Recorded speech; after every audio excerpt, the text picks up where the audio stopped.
my love on a mountain high, up there where Ruby Road can divide.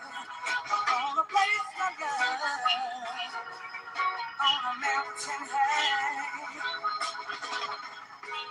'cause up there, I'll never have to cry.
Turn the hand and love again. Get all about this once heard name, once heard name.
What up, people? As I said before, I would be back again. I know that I was on Black Skin is Amazing earlier, and I got really upset because a lot of us are being too kind for people that are trying to snatch away and discredit the history of Black Americans. And I'm really sick and tired of it. So I might do even a third part, but I really want to emphasize the fact that, again, Black Americans, beginning with slavery and all the other genres, such as spirituals, hymns, folk music, country music, rock and roll, pop, disco, funk, R&B, rap, hip hop. We created, others came along after the creation of all that and ad-libbed to the music to make variations of hip hop, variations of jazz, variations of pop, variations of R&B, variations of every other genre that Black Americans already created. We are the house.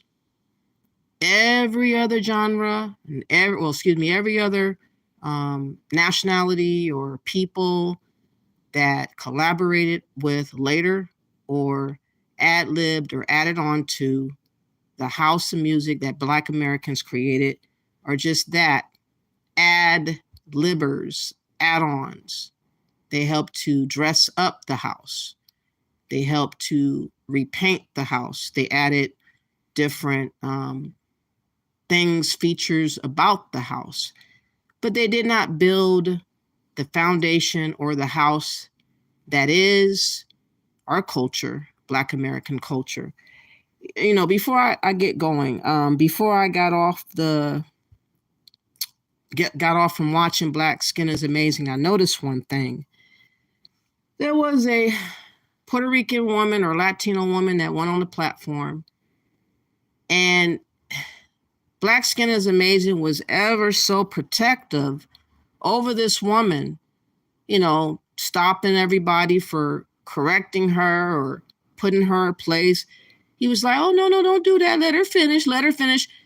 But I had to fight to make my points. I had to be overly aggressive to make sure that I would be heard, because I knew going in, there was no protection, okay? But when other groups of people go on to Black American platforms, we give them so much respect. We pull out a red carpet for them. We appease them. We rub their shoulders and give them pats on the back. All these things, when these motherfuckers are doing everything under the sun to dismantle the history of our culture. And I don't understand why Black American men don't get how silly they're looking. I don't get it. I see it time and time again on different platforms where we're debating about stuff, and we would just let other people just run off into the sunset with their debate while we're just waiting patiently to make a point. And then when we start talking, we get cut off, we get disrupted, we get interrupted, we get disrespected, all these things. Well, at the same time, when they go back to speaking, we give them all the courtesies. Why are you Black American men doing that? There is no wonder that a lot of Black American women are really fed up with Black American men. I am so sick of their docile demeanor. I am so sick and tired of how they just bend over for everybody while we get poked and fucked, disrespected time and time again. So the purpose of me doing this video, this is not hate speech. I have no hate for nobody, but I do not like liars. I do not like people concealing the truth. I do not like people rewriting history. I do not like people trying to snatch away the foundations of what we are. And if you don't protect what we created, what will we won't have nothing to claim. So if you guys have seen me on other platforms, I'm sure you've seen me be more and more aggressive. Many times you have even heard me be rude and crude and disrespectful. Trust and believe that's not normally my personality. I'm very soft-spoken normally. I'm very quiet normally. I'm very observant normally. But as soon as I see that someone's taking advantage of me or someone's disrespecting me, I do turn up in person or online or wherever. If you're lying, that will get me turned the fuck up. Let me show you, for example, everybody knows Michael Jackson all over the globe. And I played that first beat, by the way, the first song that I played, because you can hear in that beat many different genres that was played just in that beat. But I was emphasizing the fact that you can hear snippets of this genre and this influence of Black American culture. That's why I played it. And I'm going to play now Michael Jackson, who loved James Brown. He didn't feel like he was threatened by James Brown. He gave homage to James Brown because he wanted to be known where his influences came from. Nothing can be taken away from Michael Jackson by giving homage to James Brown. And James Brown could give homage to what Jimi Hendrix and others be prior to him. And that's how it's supposed to be.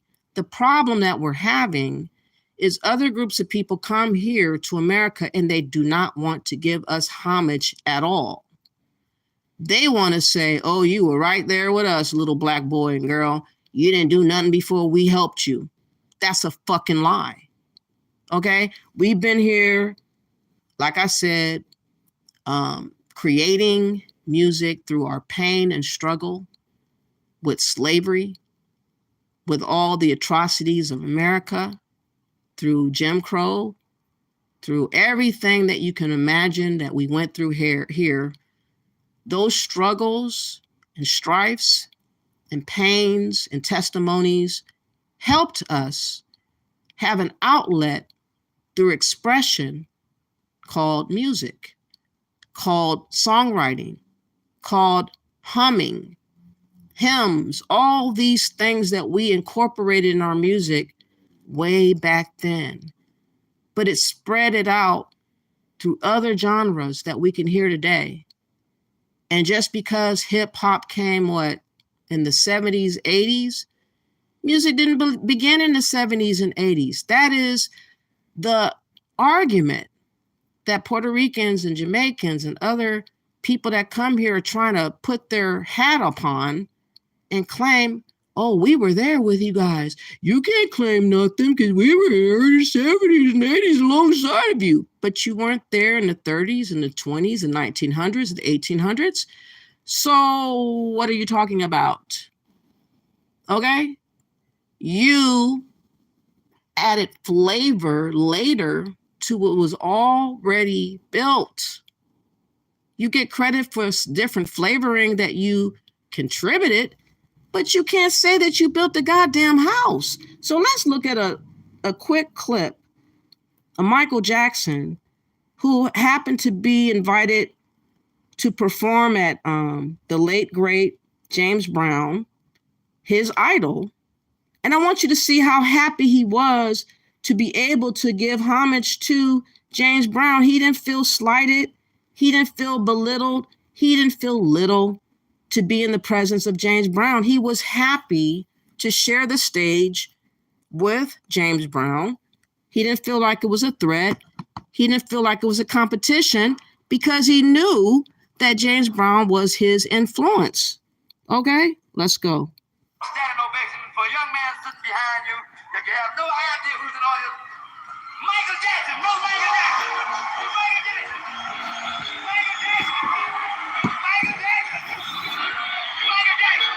Michael Jackson. Okay, so he let it be known that, James Brown was his influence. He let it be known years ago. It didn't take away from his talent. It didn't cancel his talent. It actually illustrated the origins of Michael Jackson's talent and his ability to hear music and perceive dance and feeling better by listening and absorbing a James Brown and other influences that later created Michael Jackson. Michael Jackson didn't create himself by just being born and showing up in America. He had to grow into the culture of America. He had to watch TV and hear past songs. He had to see past movies and clips of music and clips of dance and all these different things that he studied throughout his life to be able to become the man that we now know as Michael Jackson. Again, everybody else doesn't feel like they have to do that to us, though. And the reason for that is because people don't respect us flat out. They're not respecting us. And I'm very frustrated that a lot of people are knowing that this is happening, and the best that they can do is say, oh, we're all the same, because they're weak. They don't want to face people and tell them you're wrong. We're not the same. This is what we created. You were invited later. Congratulations for being here later to the party. But we made the barbecue. We cooked the dinner. We cooked the dishes. We barbecued the meat. We bought the meat. We marinated the meat. We, everything that you came late on with your plate because you were at the barbecue does not mean that you were the person that created the cookout. You didn't go to the store. You didn't pay the money for this. You didn't pay anything for nothing. You just came late. The last hour, we kept your food warm in the oven. You came and you dined. So you were at the barbecue, but bitch, you didn't create the barbecue. And you did not do nothing that was significant enough to say that you were the creator of the food that you came to eat late. Okay. That's what Latinos are doing. That's what a lot of Jamaicans and other, even now Africans, who have the nerve to say that our music now is African. I even hear them say, oh, that's African music. Like, really? Like, these people are so disrespectful. They're very desperate, all these things. So let me play. Maybe you guys have heard this song. I do not know. But this song is called I Be So Glad When the Sun Goes Down. Okay, this is an old slave song from the South. Obviously, they want the sun to go down because it's too hot in the goddamn fields picking cotton. They want the sun to go down because work is over with when the sun goes down. Okay, and they want, so they're illustrating this song to let you hear their pain and suffering, in hopes to not have to live this lifestyle anymore, in hopes to be freed, in hopes to be respected, in hopes that this pain and suffering of hell called slavery would soon pass. Now listen to this. Fair use of all videos, by the way. Copyrights for all. Well, I'm going to put in the disclaimer or the comment section the copyrighted official claim, but this is for fair use for entertainment and also education purposes. This is not about hate. This is not about trying to disrespect nobody, but setting the record straight is what we must do. Let's go. I'll be so glad when the sun goes down. When the sun goes down. I'll be so glad when the sun goes down. When the sun goes down. I ain't all that sleepy, but I wanna lie down. You wanna lie down. I ain't all that sleepy, but I wanna lie down. You wanna lie down. I wanna lie down. I wanna lie down. You wanna lie down. I ain't all that sleepy, but I wanna lie down. You wanna lie down. Oh, what's got the matter, baby? Yeah, I can't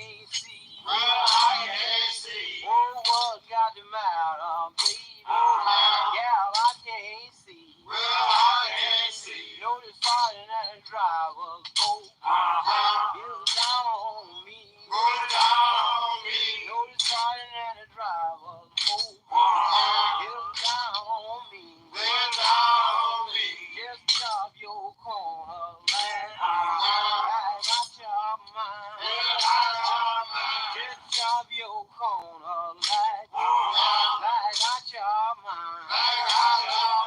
Well, you won't be worried when the sun goes down. You'll never be worried when the sun goes down.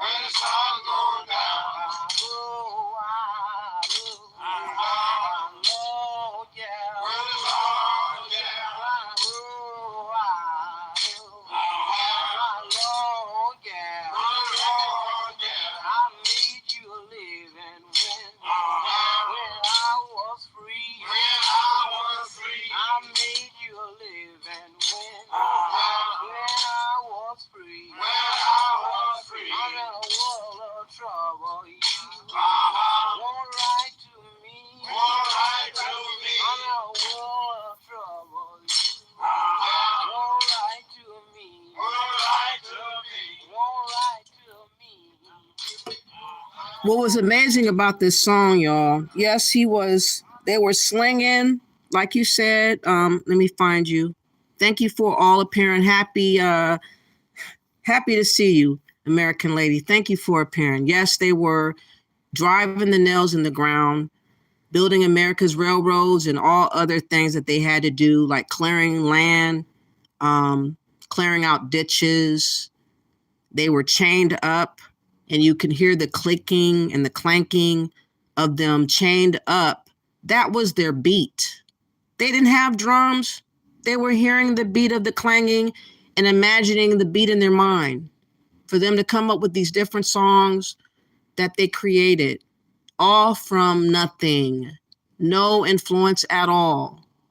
The few Africans that made it here to America, they had to learn a whole new language, a whole new everything. They were reinventing themselves. They were recreating their music. This music is ours and ours alone as Black Americans. And we should really, really treasure.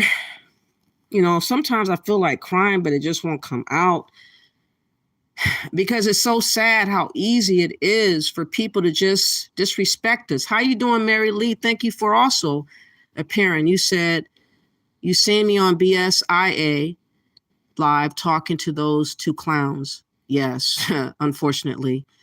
Black women have been the backbone of America since the slave ships landed, so we shouldn't expect Black men to do much now. I mean, it's really sad to say. You might be right. It's really sad because I don't like being forceful, to be honest. I don't like being aggressive. I'm really straining myself to be out of character, but I'm so disappointed with the lack of leadership of Black men that I'm doing stuff that doesn't even make sense to me personally to have to do.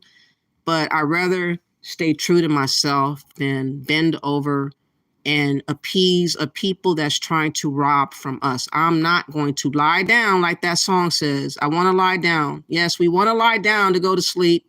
We want our peace. We want our rest. We want honesty. We don't want no bullshit. And they're bringing us bullshit.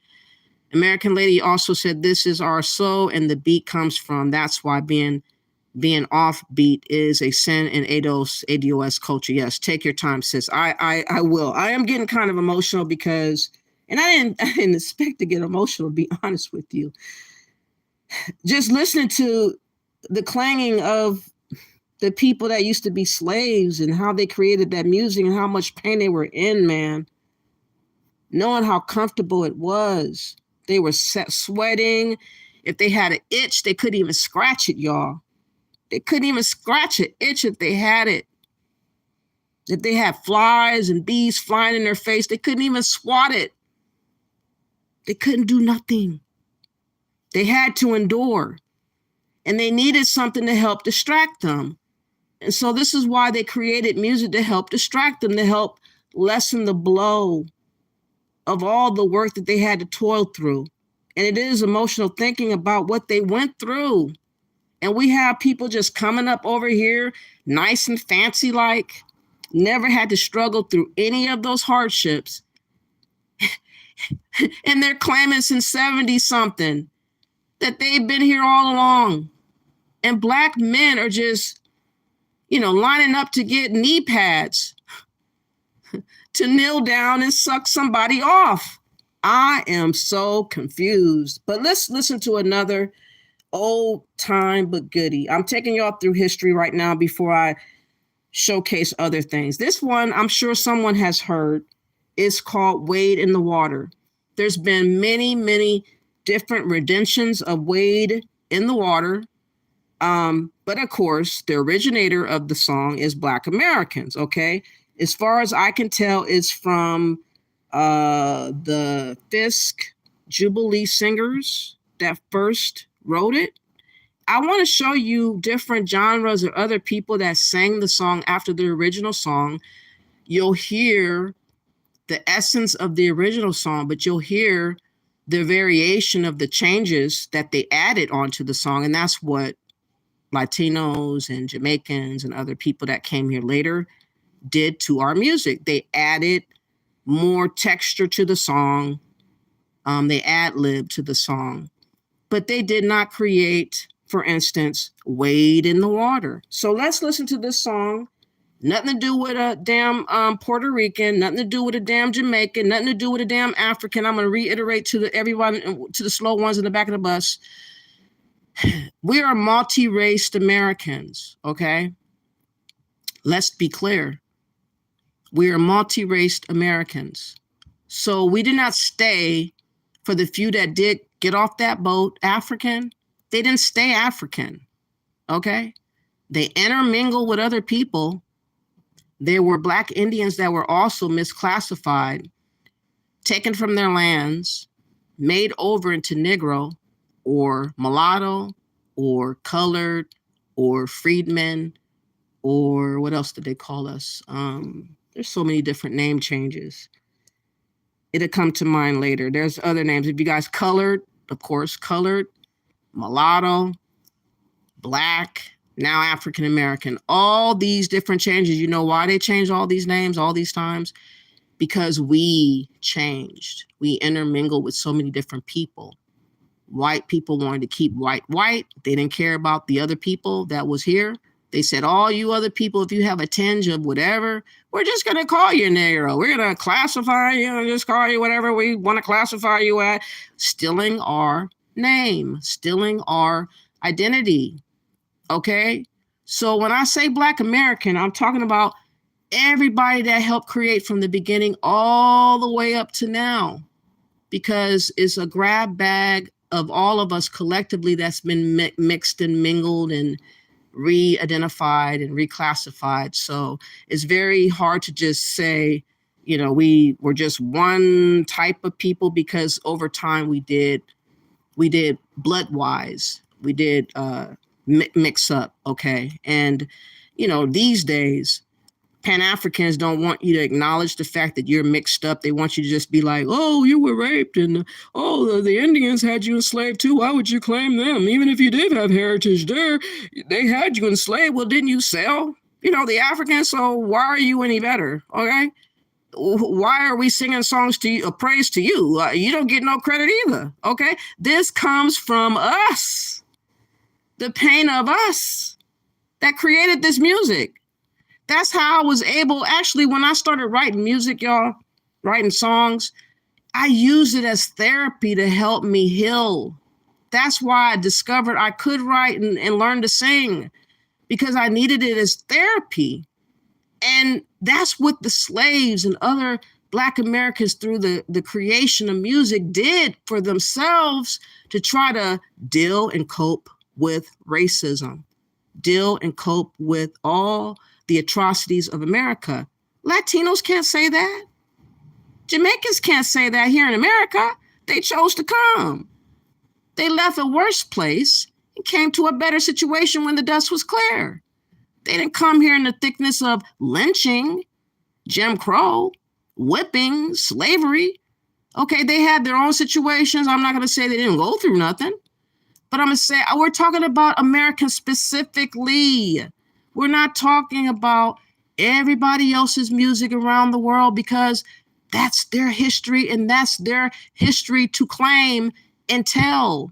I have nothing to do with Haitian music, Haitian history, African music, African history after one ancestor may have come from Africa. What's that got to do with the ones that were here in America all along and they don't know nothing about Africa?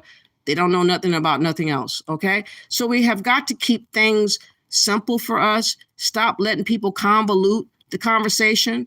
One thing that I noticed that the so-called professor on Black Skin is Amazing tried to pull, he tried to argue with me and tell me, well, isn't the black that you're referring to here in America come from Africa? And I'll say it again, fuck Africa, okay? They have nothing to do with our creation of reinventing ourselves and our music to cope with what we went through here. Africans were there in Africa. We were here struggling as an Americans, okay? We went through the whole plight of suffering for us to now be Americans. And I'm not gonna throw my American card away. I'm not gonna throw away all my ancestors away to appease Pan-Africans. I'm not gonna throw my ancestors away to appease Latinos. I'm not going to do it for Jamaicans. I'm not going to do it for Haitians. I'm not going to do it for nobody. They don't do it for us. I'm not doing it for them. Sorry, not really. Let's go. Wade in the water.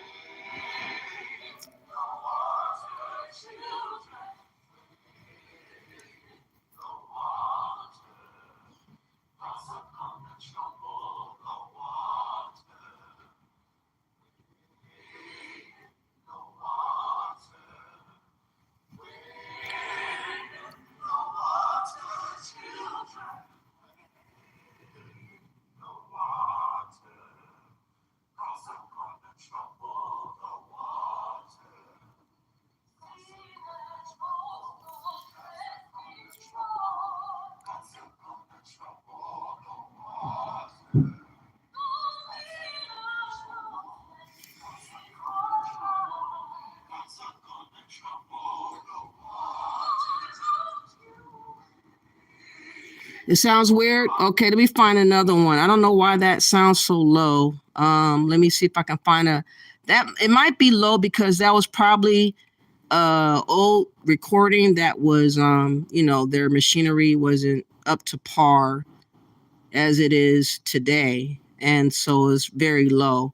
Let me see if I can find, you might have heard a little bit of it, but that was the original Wade in the Water. Let me find another one that's a little bit louder. Let me see if this will be better. I hope so. Let me try it again. I'm sorry about that. Thank you, Sister Afro Goddess, for letting me know, and everybody else. I appreciate that.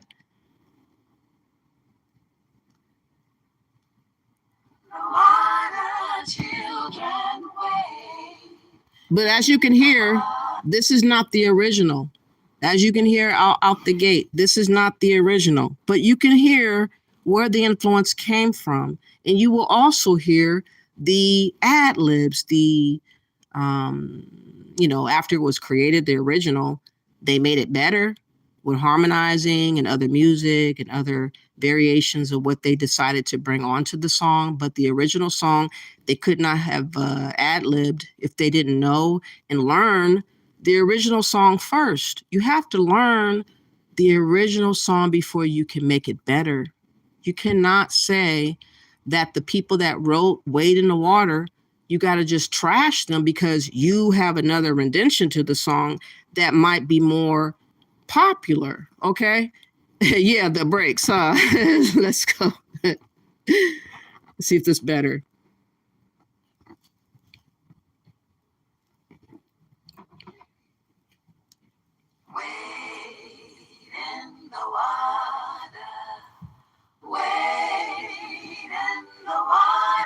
Children, wade in the water.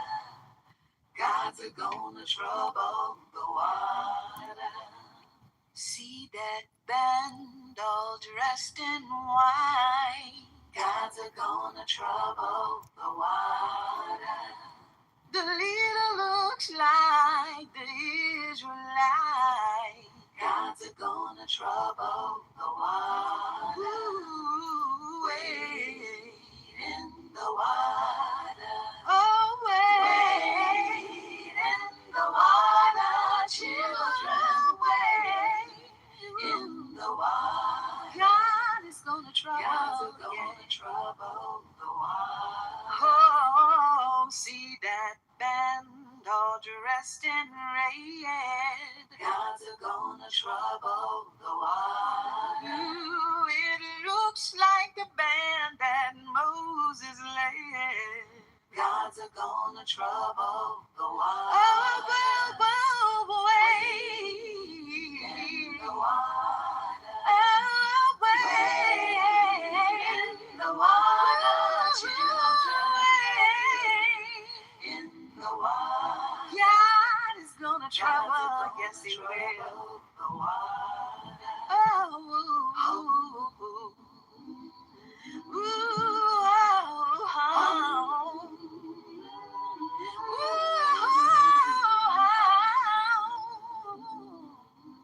God is gonna trouble. God's gonna trouble the water. There's healing in the water, yeah. Deliverance in the water. God's gonna trouble the water. My God is gonna trouble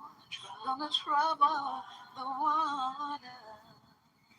Okay, so that's a better rendition by our standards today, because the music is more newer. So most people would appreciate the newer rendition of the song. But again, if Wade in the Water was not already created by the first people that created the song, you would not have had a rendition. You would not have a remake. You would not have a redo. You would not have ad-libs and harmonies and other forms of music that you can bring to add to color that song, okay? And that's exactly what I mean about we created the house of music here in America that everybody enjoys globally, our music, globally, our culture. We did not know in 2022, going on 2023, that many other cultures would come thereafter and wouldn't respect our culture. We did not know they would come here and say, hey, fuck those Black Americans. They've been shining so much. We need to take away their shine and go ahead and just claim their shit so we can make them, feel inferior to us. That's what's going on right now. There is a campaign of sorts going on where people are coalescing around us, telling us we don't know shit about nothing. And there's archives of music and movies and dance that can tell you so many different artists. I don't even know their name that I've been seeing today. That's just been mind blowing to me that I don't even know them. And now I'm going to have to study them to know and remember them. Some of the stuff I did hear before, but we didn't know that we had to be so forceful about protecting what we write and what we create, because we just didn't know that people were capable of thinking that it's no problem trying to just reclaim something that they didn't create. I don't go and tell salsa dancers and salsa music that that's our music. I don't go to Jamaica claiming Jamaican reggae. I don't go to Africa and talk about their Afro beats and say it's Black Americans. I don't fuck with their shit. We typically, Black Americans, leave other people's genres alone. We respect their genres. I hear when I used to I still kind of like reggae music a little, not as much. But when I did like Shabba Ranks and Bob Marley, a couple of songs here and there, I respected it came from Jamaica. I did not fathom, I want to secretly, plot and plan and try to make a song and then say they influenced it off of me. That doesn't come to our mind to do, but it comes to everybody else's mind to do to us. They are vultures to us. That's where we are. So here's another rendition of the same song. See, again, I'm just laying the premise. Yes, it's Wade in the Water, but it's sung different with a different ad lib, a different vibration, but they got it from the original creator of Wade in the Water, which was Black American, an old spiritual song.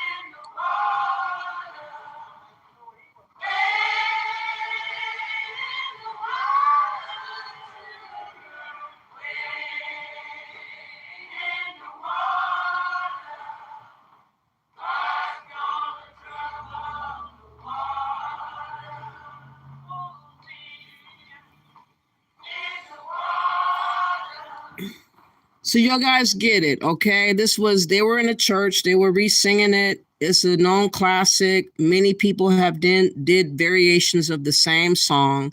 Again, they can't take credit where it was already written. They just made it maybe in other people's mind better, louder, more pronounced, more Philly, more gospel-y, more jazzy, whatever the case may be, but they didn't create it. Okay, they can't take credit for creation. They can only take credit for remixing it, ad-libbing it, adding more music to it, or even more harmonies to it. They can't just outright say that's my shit. Okay, here's another version, and I'm going to stop after this to just let you really feel what I mean. Here's another rendition of it.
Okay, they're saying that's copywritten, so I'm gonna stop.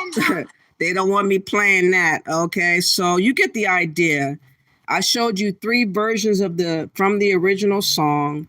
The kids couldn't come up, later in life and say they wrote Wade in the Water. You'd be like, are you okay? Have you bumped your head? That song's been around, when your great grandparents were here. What are you talking about? And that's kind of like what the what do you call it? The Latinos and the Jamaicans are trying to do. Fat Joe and everybody. Let me see if this rendition will let me play. Now, this is the last one. I want to play this because I like this one personally the best. I like the harmony of their rendition. I almost forgot about this one. Hopefully, this is not going to be copywritten. I'm only going to play a snippet of it. I'm going to cover it up. Maybe because I showed it. Let me see. Let me find a piece of paper. Hold on, please, for a sec. I'm going to cover it up.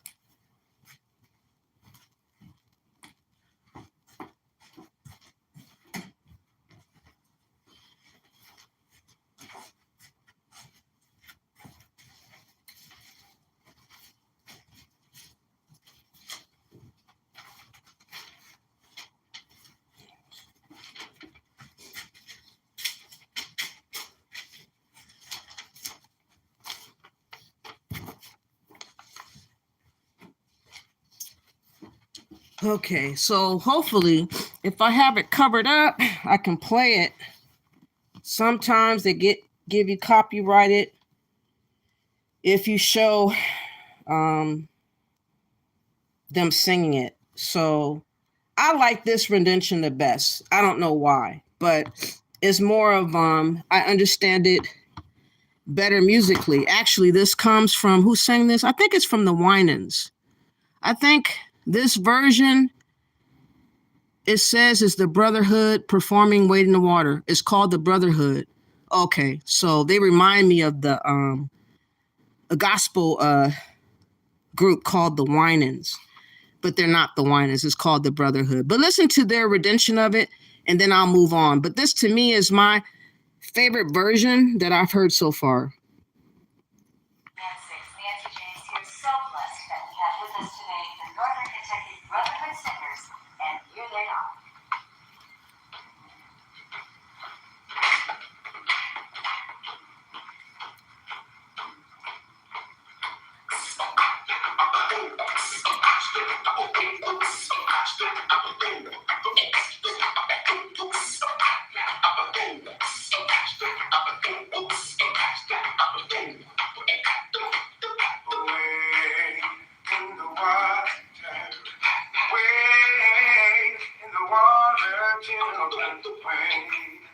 In the water, God's gonna trouble water away. In the water, everybody wade. In the water, wade. In the water, God's gonna water.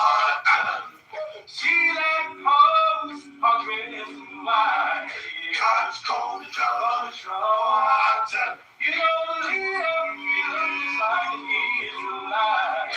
God's gonna trouble water. I'm a man away in the water. Wade in the water.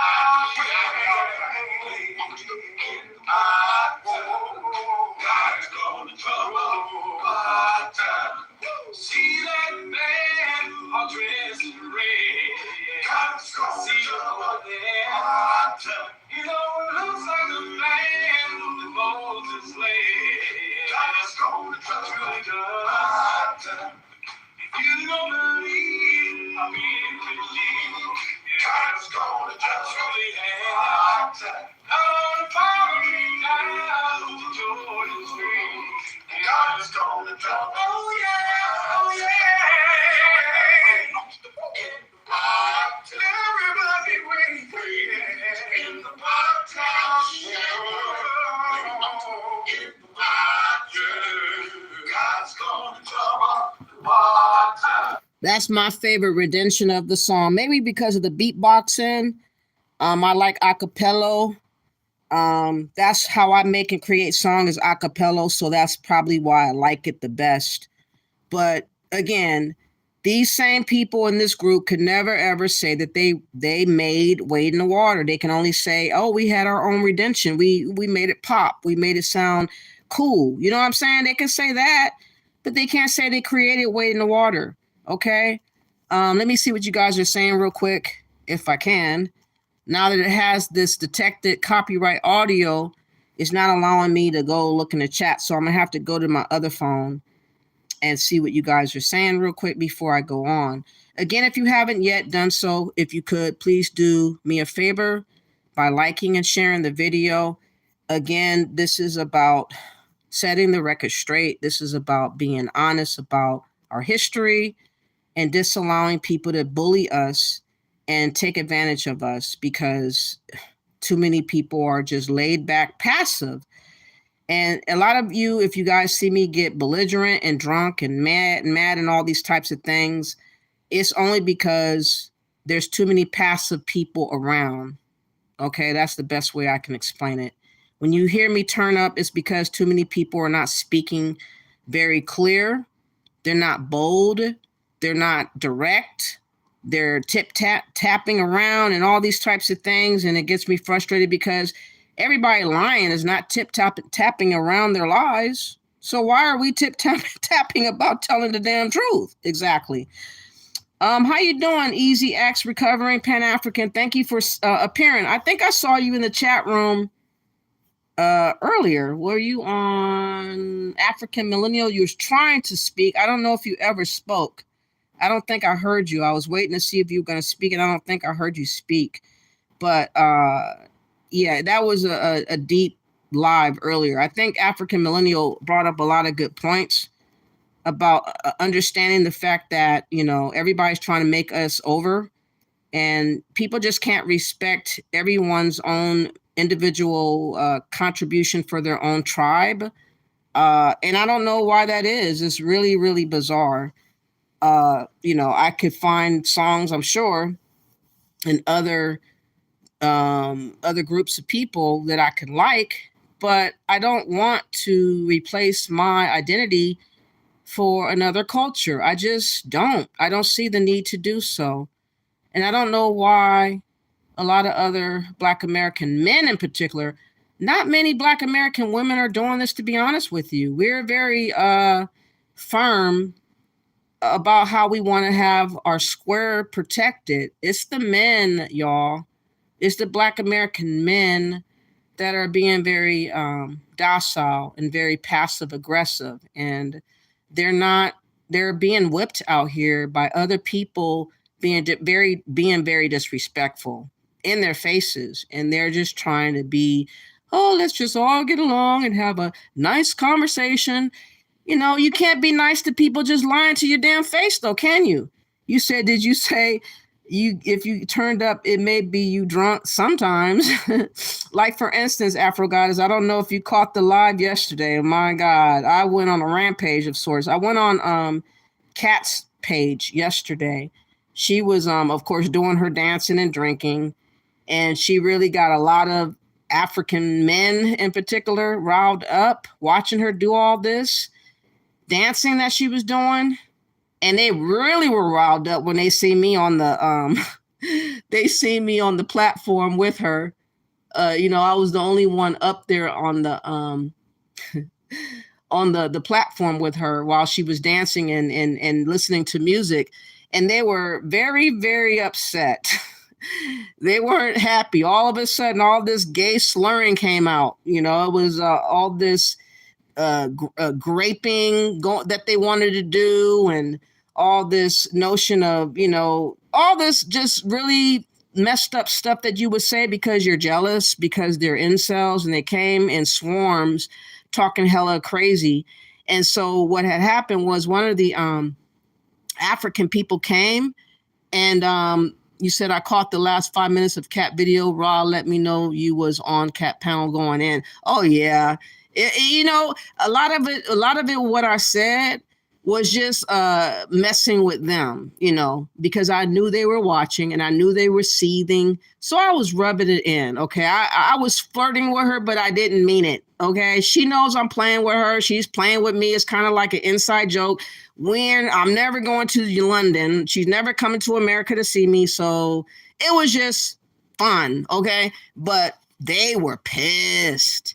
And so what happened was Quazo came over, and she had some choice words for him because he's been going after Putney Princess, which is a Somalian, which I like too. But she had choice words for him. He was streaming her live, showing her dance, showing me on the platform with her, and they were seething over there too. So what happened was we had to go up over to Quazo's platform because they were talking too much mess in the chat room, right? So we went over there. Oh, I was flirting. I was doing it more for them than me. I was rubbing it in. I was putting salt in the wound. That's what I was doing. So I went to this other platform called Khazarian Empire. And I joined the platform with Kat, right? Because they were talking hella shit about her dancing with her dog. They were insinuating that she was getting it on with her dog and all that kind of stuff because the dog kept jumping up, dancing with her and whatnot. And so she wanted to go over there and give them a piece of her mind. So I went over there so she wouldn't be unprotected because there was all men over there, all African men, right? And they were going to eat her up or attempt to eat her up. So I was like, I ain't going to let you go up there by yourself. So I went up there with her, and oh boy, all hell broke loose. But what I tell you, I wasn't really drunk. Yesterday I wasn't even drinking. Actually, yesterday I didn't have a sip of alcohol. It was just pure anger. I was just angry. I went over there And they seen me and they just started to go in on me. They tried to go in on her.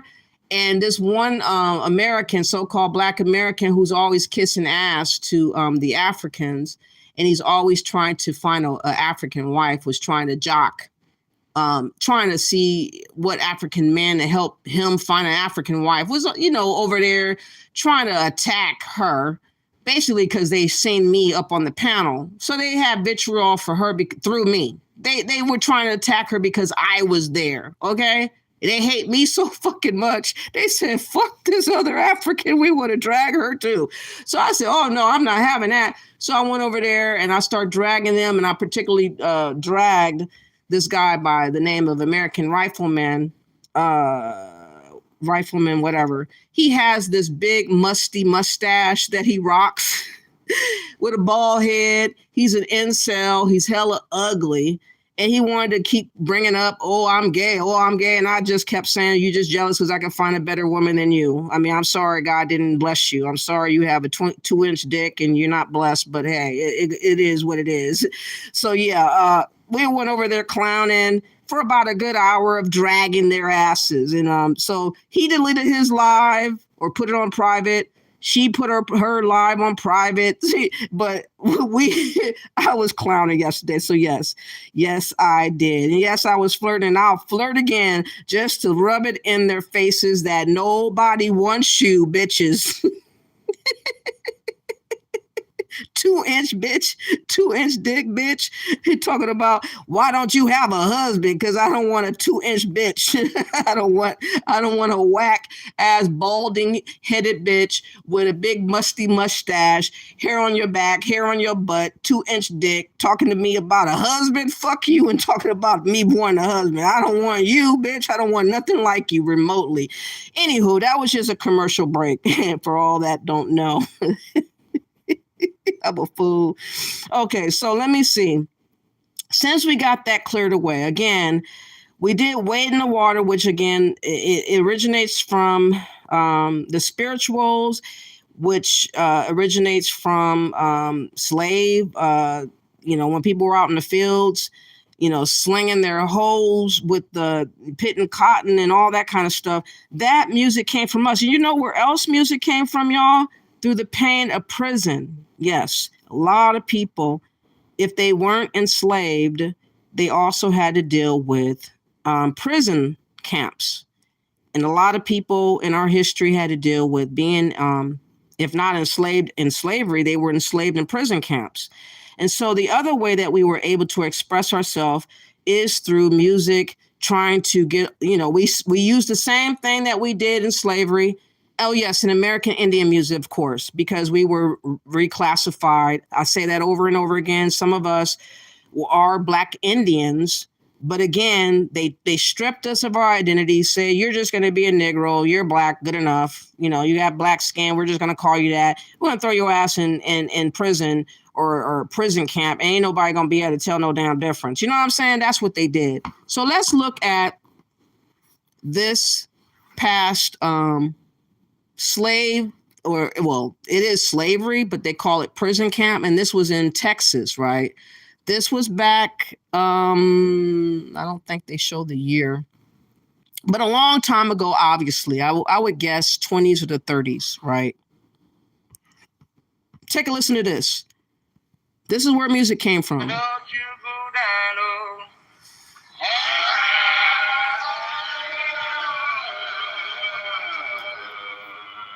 Don't you lie, no.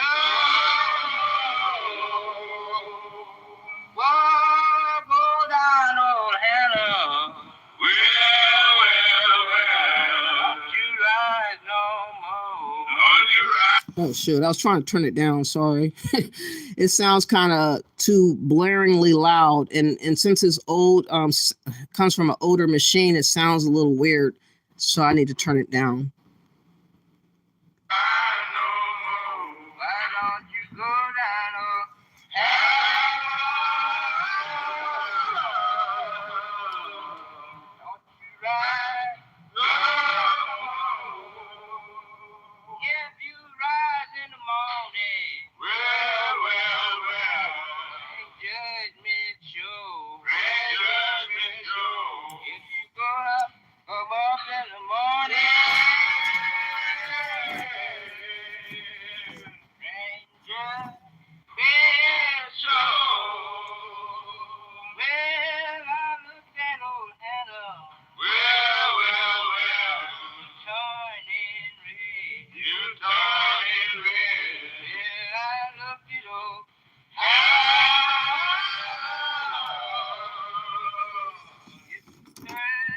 I must admit that's not my favorite prison song. I'll find a better one. They sound like they needed some pep me up. they needed an energy drink.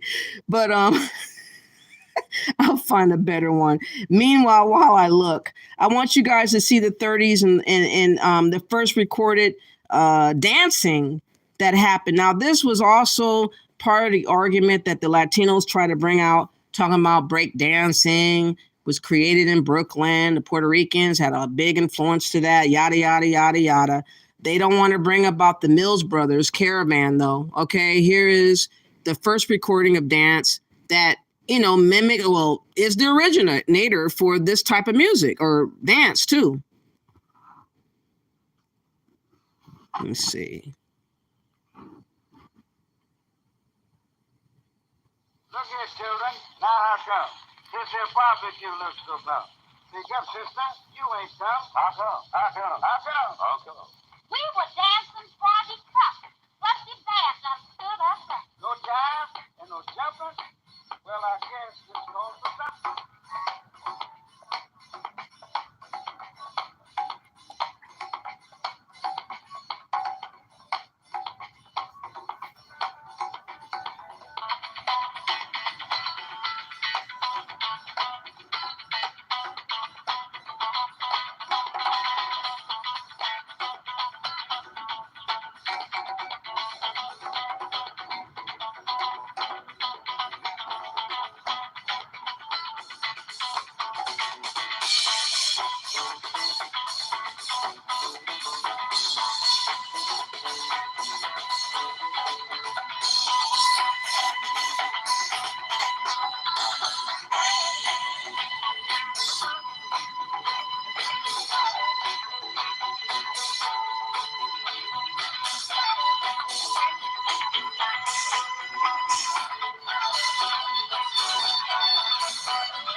Even the fat woman got in the middle and got jiggy with it, okay?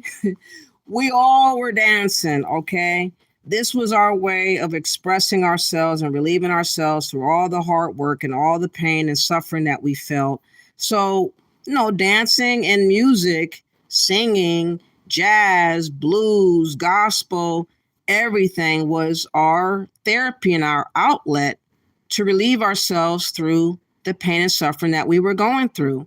Jamaicans didn't go through that here in America. Latinos didn't go through that here in America. They didn't use music like that. We did. That's how our music was born. Okay, this is a sample of how Jamaican dance is in comparison to you're right, in Africans. I think that we shouldn't have to bring that up, but yeah, in Africans too, because they're also now saying, oh, those were Africans that created that. Those Africans were so-called discarded. Their history was stolen. Their names and everything, their identity and everything was stripped away from them. Their language and everything, no memory of nothing. They recreated themselves from nothing. No memory of nothing. Okay? So look at the Jamaicans. I don't want to take credit for this dance at all. Fair use. Check this out, y'all.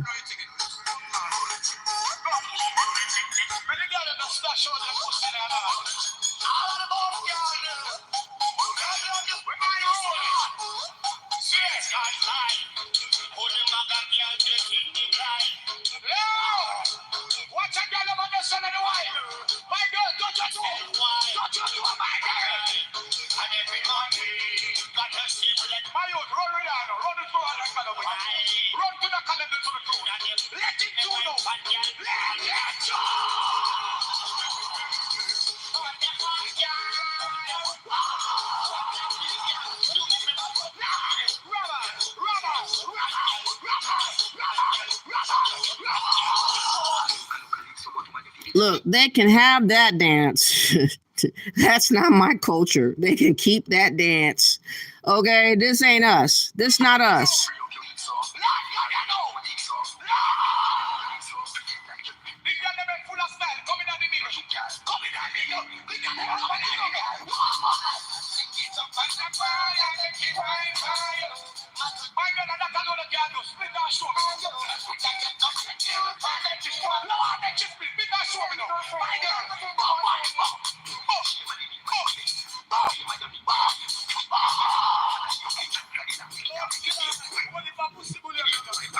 They're very lazy dancing. I don't want that culture. I'm sorry. They can keep that dance.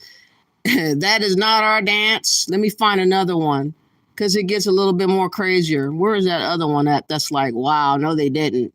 Okay, but this is not our culture. I don't want no claims to Jamaican culture whatsoever. They can keep that dance. They can keep their Rasta Faris. They can keep their Rasta music. They can keep their dance, their dirty hall dance, whatever the hell it's called.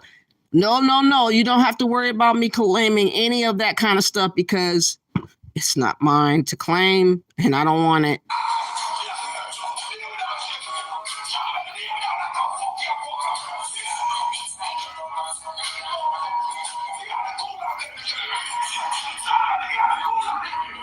Why don't they just get a bed already? Huh? Why is he like got her like in a position for sex though? I mean, come on. Look at this. I wouldn't want nobody dance with me like this. Come on now.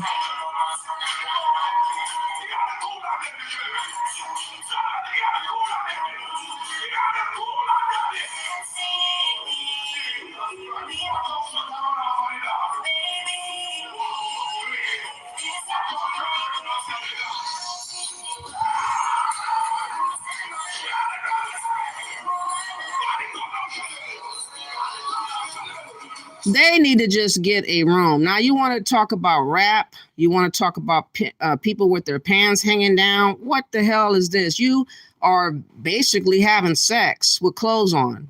Okay? This is not our culture right here. And I don't want us ever claiming it.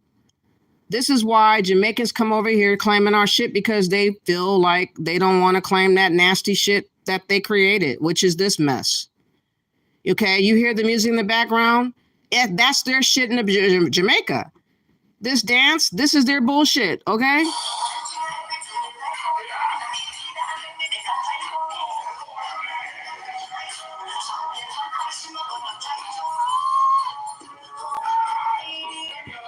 But no one's clowning them about this nasty ratchet stuff right there, though, huh?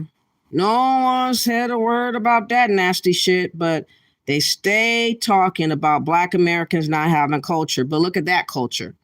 It's despicable. There's nothing about that that's remotely anything that I would ever want to claim. I just can't call it. Let me see what you guys are saying. Let me see. Twerk, huh? Yeah, everybody twerks and moves their hips. I'm not talking about that. They're having sex, okay? They're literally having sex on the floor, on the dance floor. How you doing, Auntie? Thank you for finding me. I'm so glad you're here. You said they're bastardizing our dancing. Yes, it's very disrespectful and disturbing to watch. Yes, it is. This is why women is treated like trash. Exactly. Exactly. In Jamaica, there's a lot of grapes going on over there. I don't ever want to be in Jamaica. Jamaicans are very, very aggressive. Even one that I met here years ago. I went over to his house to visit one time. Next thing I know, within an hour, this motherfucker got his thing hanging out. Talking about, do I want to try his 10-inch? I was like, I'm about to go. You can have that. I was like, no, I don't want to try it. I'm good. Okay, so Tyron also said in the bedroom, but not in public. Exactly. Yes, it was very, very disrespectful. You said Tyron said they mix with Hindus, Chinese, and Africans. Okay. You said you think they're all a little drunk. Whatever that is, it wasn't cute. You said even twerking is distasteful to me, especially in public. Yes, I mean, you could twerk a little bit, but they're like having sex, okay? Only thing blocking them from sex is the clothing and the panties. If they had their clothes off, they would have been having sex. So that's not dancing to me. That's just kind of foreplay. That's what it looks like to me, foreplay, you know. It would feel like foreplay, I would imagine, because you're right on my shit and I can feel whatever you got going on. That feels like foreplay to me. So anyways, moving right along, we're going to go now to, I want to play a small, okay, now this was our dancing back in the 1914. See the difference between what I just showed, which is Jamaican so-called dance hall dance, which I would call foreplay dance. But look at how we were looking in 1914s, okay? We were classier. We were dressed a lot different. but we still were building on our culture that we had been building on. Okay, this is Black American. See the difference? Let me see if I can find a way to make this louder. Maybe don't have music. They don't have no music. What? Okay, so this is so old they don't even have music, but you can see them dancing.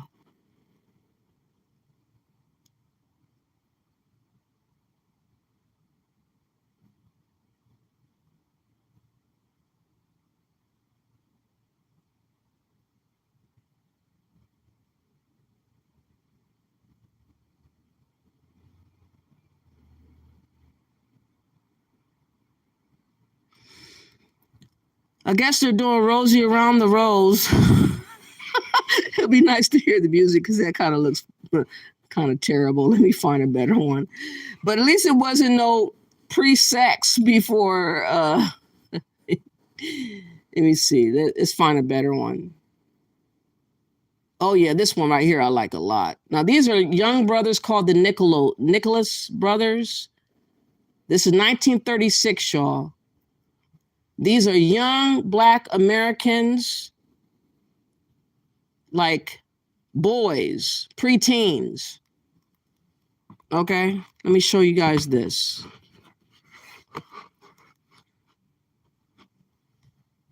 Oh, I'm sorry. How did you come here? We want to see Major Joe about something. Are you professionals? Professionals, nothing. We passed that stage. Well, what are you? We're amateurs. Amateurs? Yeah, we're the Nicholas Brothers. Oh, well, what do you do for a living? Oh, we sell lucky numbers. Sell lucky numbers? Uh-huh. You can't sell lucky numbers over the radio. No, what else do you do? Oh, we sing and we dance. All right, let me hear you sing.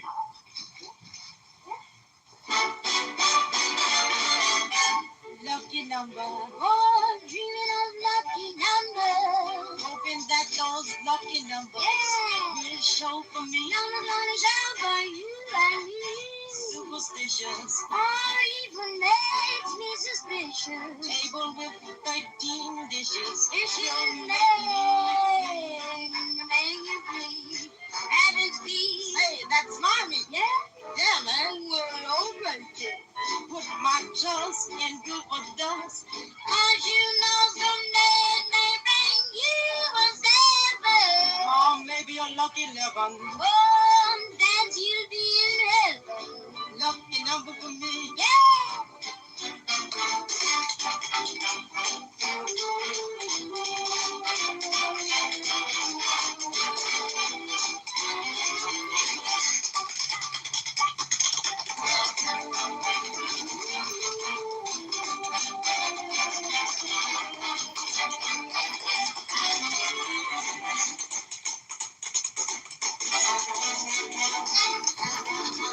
So I don't get a copyright. I'm not going to go through the whole thing, but you see young Black American boys, preteen, 1936, dancing this style of music, tap dancing. We created tap dance, okay? This is our shit right here, okay? Maybe if I keep talking through it off and on, it's going to allow me to play.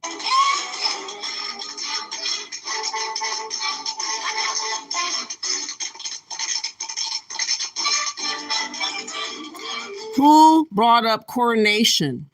Who brought up being on the same beat and the same time of the same movements? We did. Nobody else do what we did.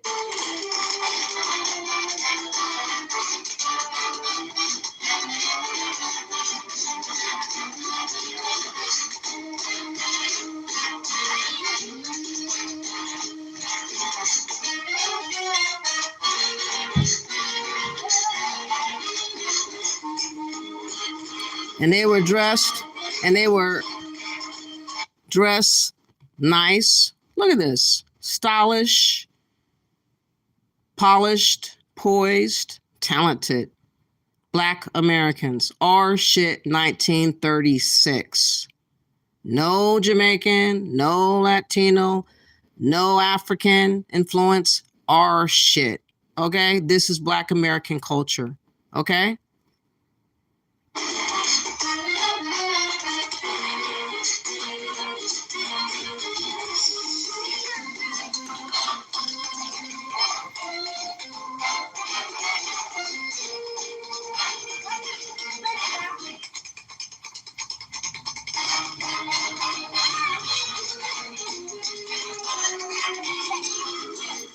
But you let them tell it. Everybody else had influence, but we didn't create nothing. We just came over here. We're just dumb little black so-called Africans from wooden boats. We don't know nothing. Everybody created everything. We just, we just listened to everybody else and we tried to mimic everybody else. We didn't create nothing. Where was the Africans in 1936 with this performance? Where was the Latinos at? Where are the Jamaicans at? Where are they at? This is Black Americans. This our shit. This is us.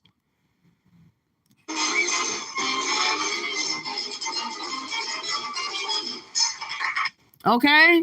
So when you have the likes, I wish I wish my phone was loud like that when it comes to the videos I'm playing.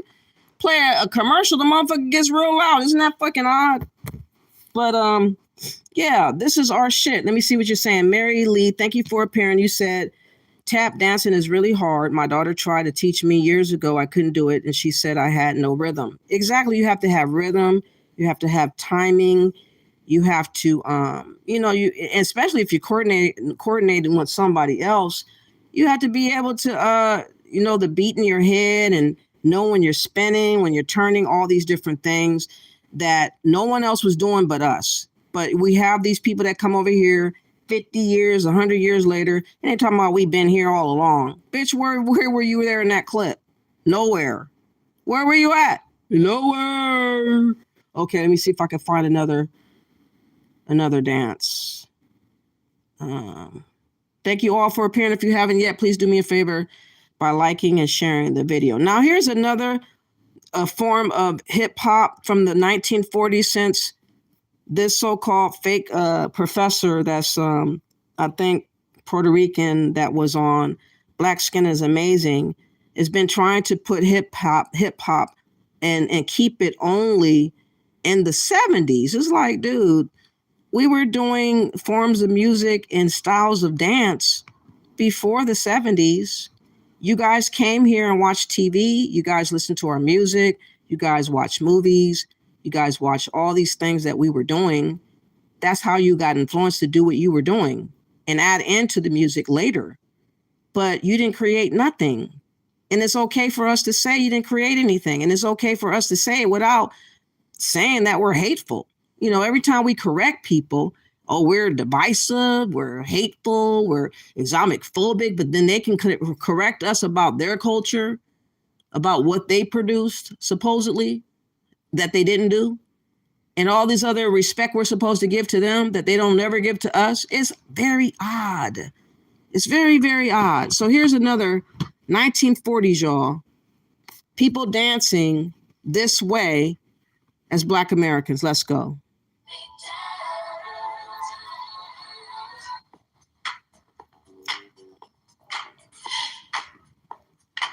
People are going to tell you, and the information you're going to find, the common consensus is that hip-hop began in the late 70s and the early 80s in New York.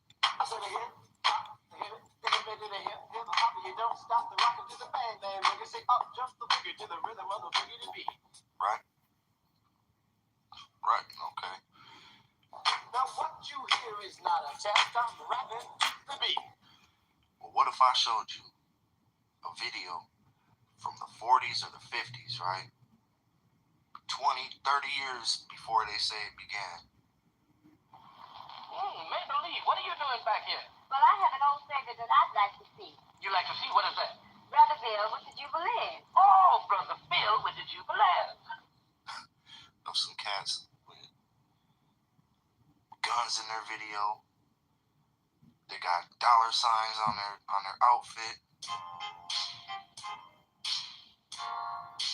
And even some occult Illuminati type stuff going on. No quicker said than done. Checkered boards and crystal balls. Groupies in the video. Let's fast forward him. Can we just get to the song already? Way in the middle of the night, we shot at something like a grizzly bear. You don't think good white. Hey, say, look, you don't want my problems. I just got my titties done. This a C cup, I got 100 on the gun. Oh, but I'm that gun. That's the way I run. Brother Bill said, boy, what's the man with you. Hey, don't like me, he'll run some too. I run so fast, they say. They couldn't catch me all day. The way I run across that field, they couldn't catch me with the automobile.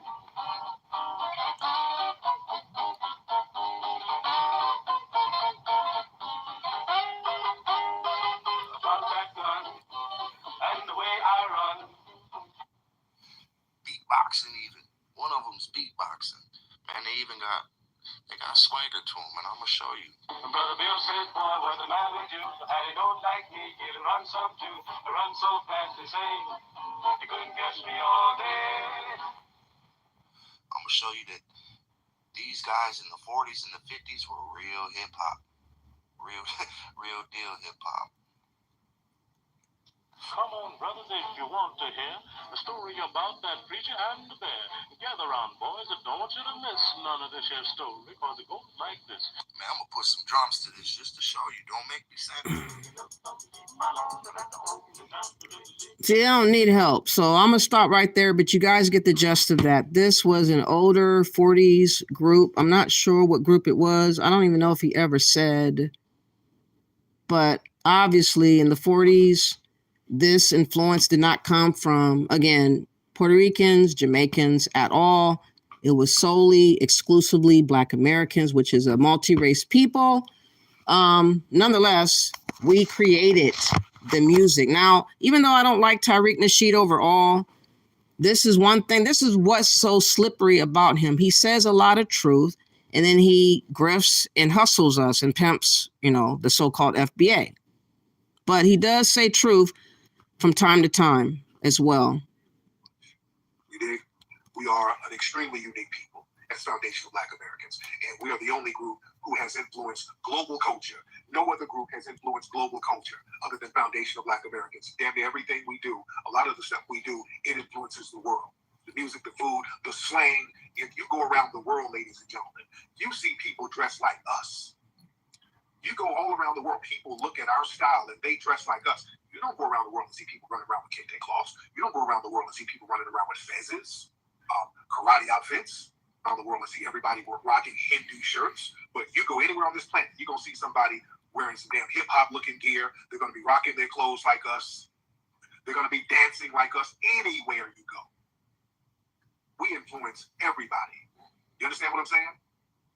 We are phenomenal people, foundational Black Americans.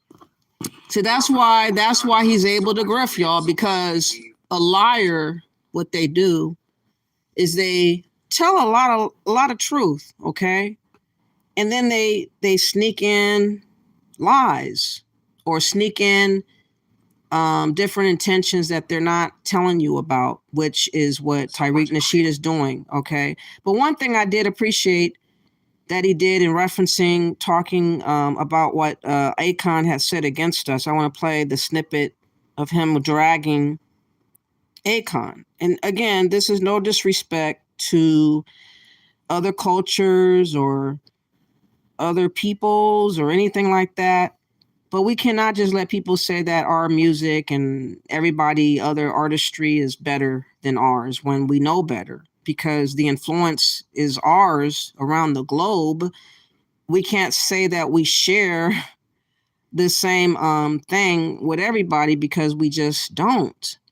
And somehow people like to say, because we're pointing out the truth, that we are hateful, we're haters. And again, this is a way of causing you to be bashed into submission. That's why they do these types of things, and they say all these different things that you'll see in the chat room. Oh, you're a hater. Stop the hate. You have trolls. The one troll that was in the chat room not that long ago on my live. Stop the hate. Because they don't want me speaking the truth. They don't want us claiming our own shit. They want everybody to have our shit. And we're supposed to just smile about it. Like, no, I'm not going to be smiling about that. We're not doing that. Okay? We're not doing that. Okay, so let me find this other video where he was talking about Akon. Let me see if I can just put it in. Tariq Nasheed speaks on Akon. Speaking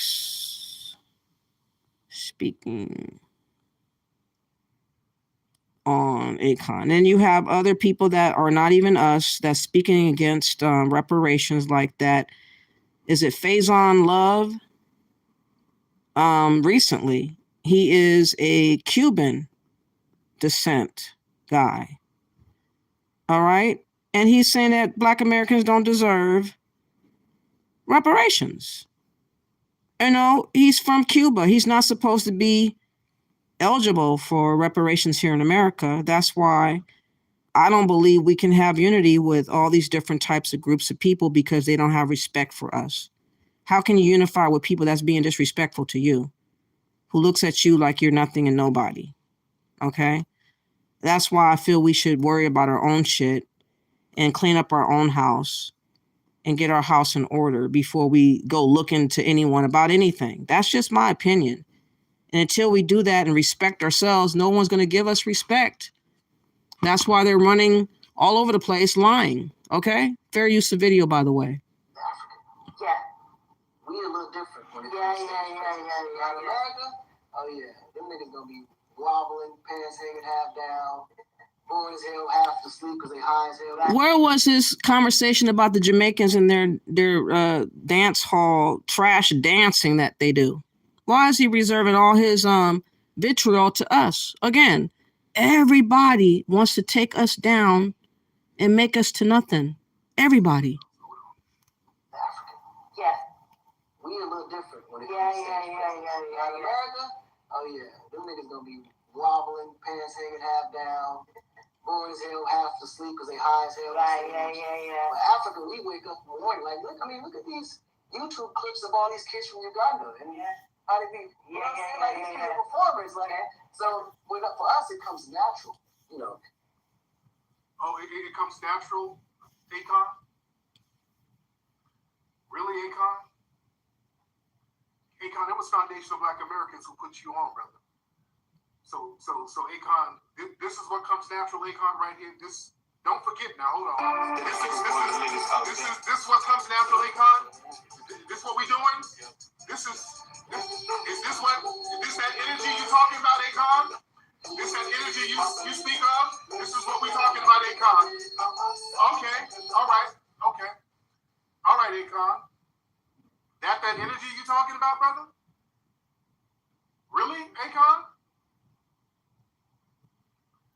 Really, you really fix your mouth to say that, huh, Akon? That y'all more talented? Y'all got more stage presence? Okay, hold on, let's look at some of this talent right here. This is, I think this is a Somalian lady. This is a non-FBA lady. Hold on, this is a Somali girl. All right, let's look at some of that talent that y'all got, Akon. Since y'all showing us the game, let's listen to some of that talent. Hold on.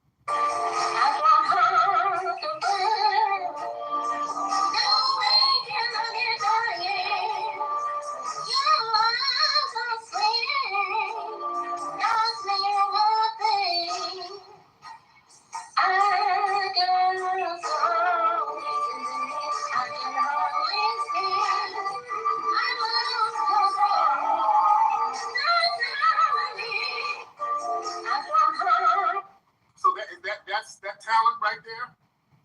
SWT. That's what you're talking about? Okay. No one can replace us unless you let them. No one can replace us unless you let them. Again, here's another singing or dance that was going on in the 40s. It's called Hell's Poppin' in Full Color. This has been colorized. This was the Lindy Hop scene in 1941. And you can see, again, how we were dancing with our own influences. Again, we reinvented ourselves. We renewed ourselves. And we created from nothing.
So it won't copyright me. I have to stop it from time to time. But as you can see, we were the best when we were bands. We were the best when we did music, real music with real bands. I really regret the day, actually, that a lot of things became digitalized. I really hate that. I really hate the fact that rap took off a lot bigger than allowing our older music maintain the status of bands and whatnot. Remember Cameo? I think that was like the real band, the last real major band that I really love. Earth, Wind, and Fire, Cameo. Maybe I can think of others. But you get my point. This was when we were at our best, when we were, you know, doing live music. Live music.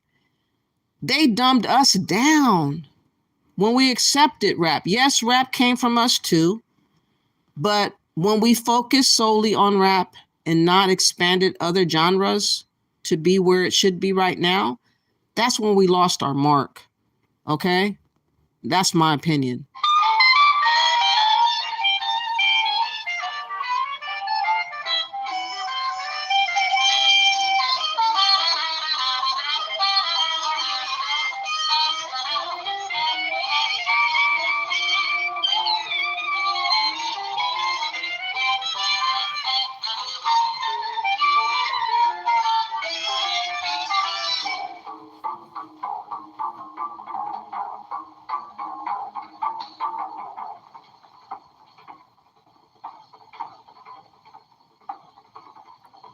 Hey, Pops, get that beat a beat. I feel a rhythmic brainstorm coming on. 1, 2, keep that little heat. One more ring like that, I'll be gone. Oh man, don't stop now, we jumping.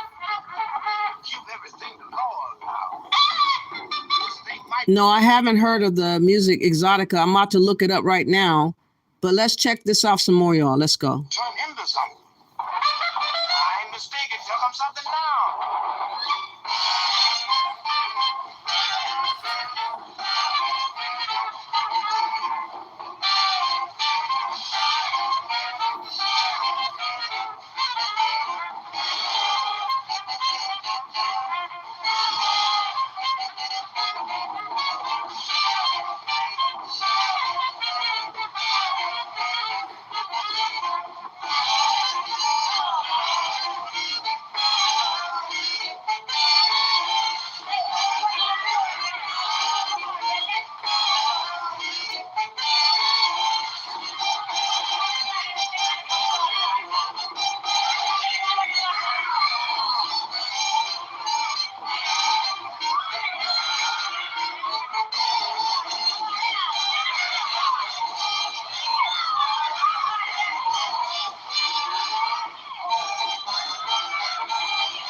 Again, all groups of people that came to America were able to see this stuff on TV. They were able to see this stuff not in color, but in black and white. And they were able to see these dance. And they were wild with the flips and the splits and all these different things that they did. But we started it. Okay? They may have added an extra, twist or flip or split and all this type of stuff, but they got the idea first from us. Okay? And them not trying to give us, credit lets you know how much lack of respect they have for us. And that's why I don't care to slap them upside their head when I'm talking to them, because they're not showing us respect. Let's go.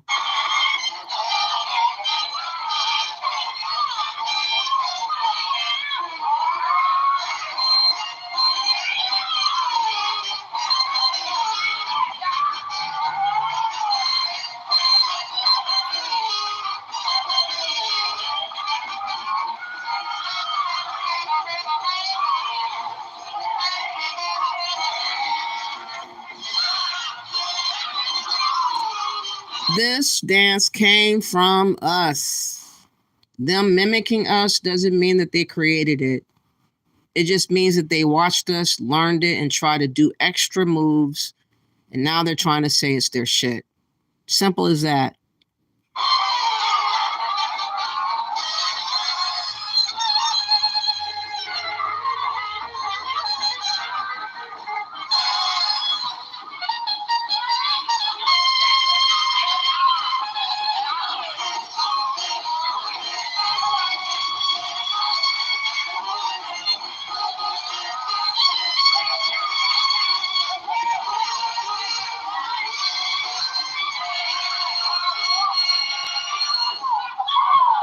Okay, that's us.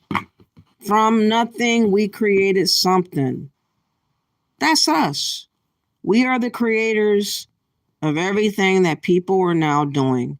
I will look up that Exotica, but I don't want to bring in whites or any other group right now because we're having a hard time staying on topic with just talking about us. Every time we talk about us, we want to include other groups of people while we're talking about us, and that's how they're able to still continue to try to rip from us as they're doing.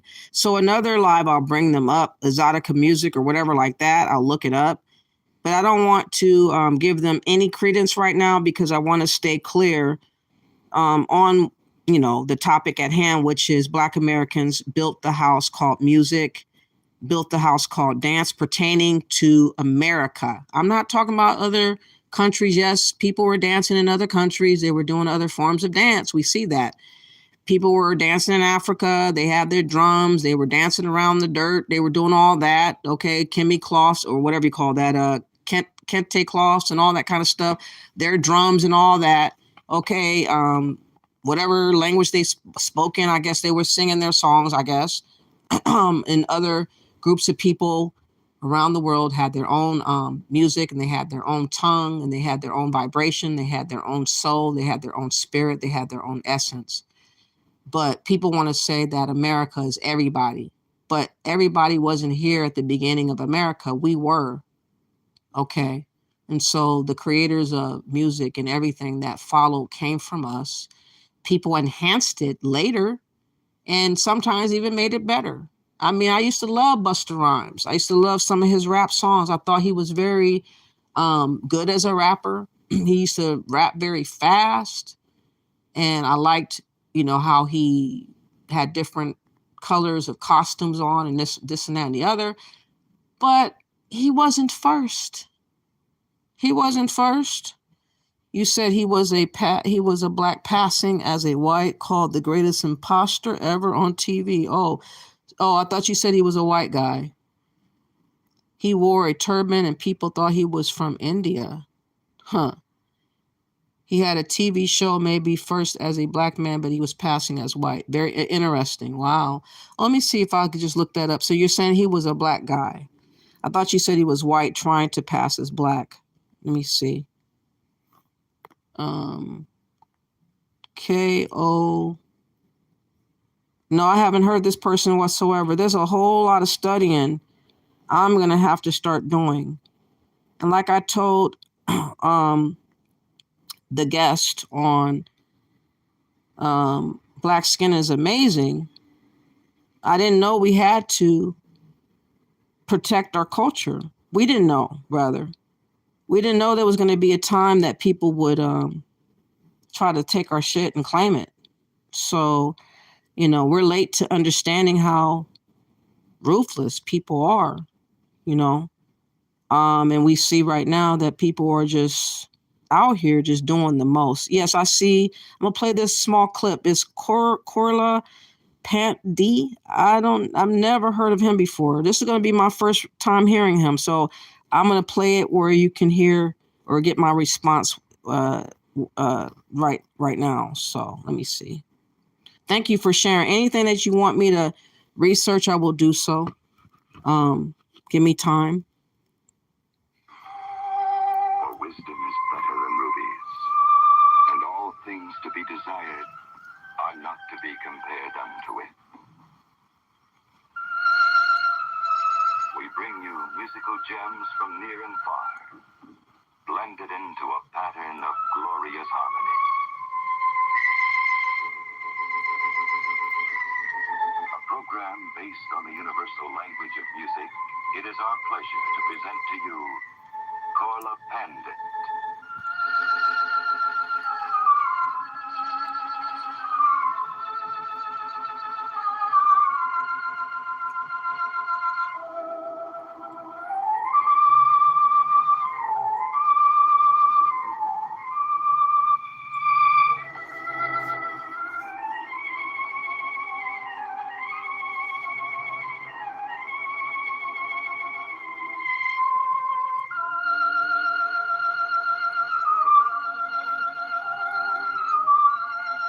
It's taking a long time to start. God, what the hell?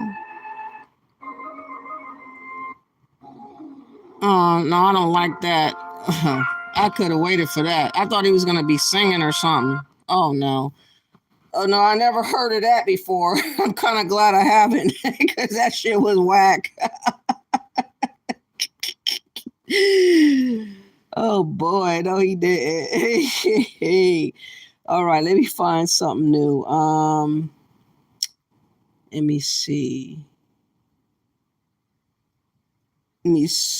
Oh, yeah. Here's a older lady that was playing the guitar with just two of her fingers, right? This is very vintage. This woman called Elizabeth Cotton.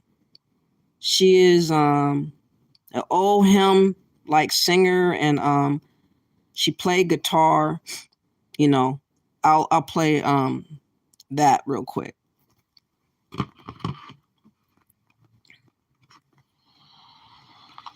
going to also play Sweet Vine Vine Cotton Picking Style. That's with two fingers.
Now, I know you guys hear a little country in there.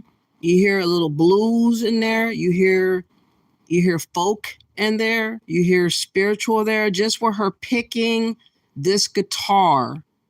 Okay, you hear it all.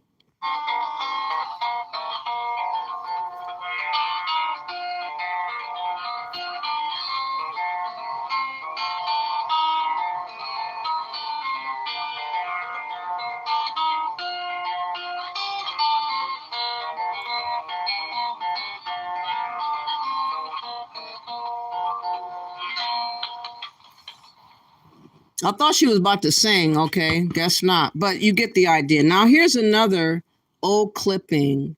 This is Black Harlem Renaissance dancers getting down. Again, a lot of Black Americans created the Renaissance back then in Black Harlem. A lot of Black Americans migrated from the South to New York or Harlem or Brooklyn and all these other places like that. We migrated to New York. We pretty much brought to life music there. We were the creators wherever we went. Okay. No, baby, definitely no. I can't go for you. Absolutely, positively, no, baby, find somebody new. Only if they meant that, right? Find someone new. Nowadays, they love seeing those types of women. They ain't saying no more. Yeah. No, baby, definitely no. go for you. Absolutely, positively, no, no, no. Oh, baby, find somebody new. You nobody's fashion plate that you do agree. You know I like my fashion plate, so why don't you let me be? No, no, baby, definitely, no, no, no, oh, no, no, I can't go for you.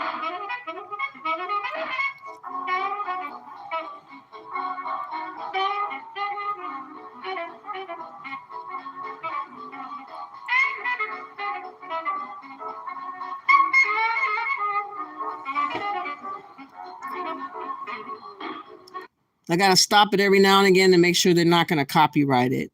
But, you know, again, they were playing instruments and they had costumes on and they were poised and they were performers. They were reared up to be performers. Many of us came from families that performed and so forth and so on. This is the legacy of Black Americans.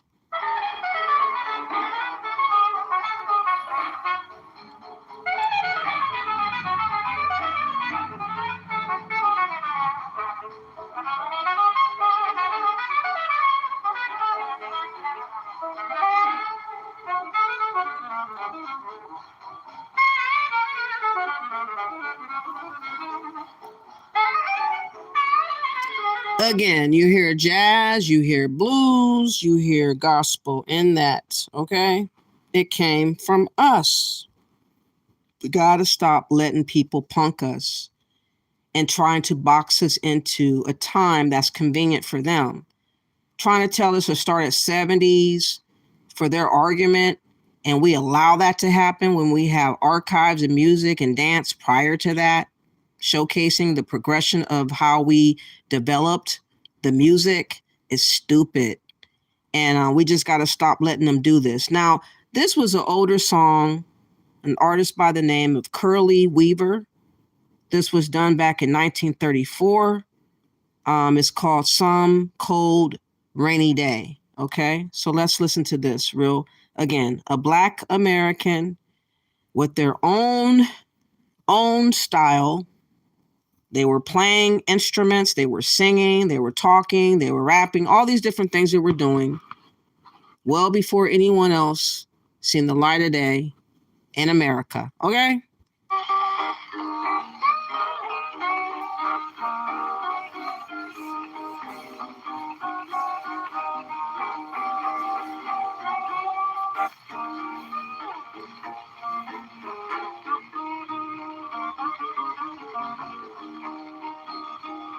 Coming back, baby. You coming back. You coming back, baby. You coming back. You coming back. Some cold rainy day. You left me, baby. Sit down on my bed. Walked away, baby. Wishing I was dead. You coming back, some cold rainy day. You left me, baby, all young and wise. You left me, baby, healthy and mine. You coming back, some cold rainy day.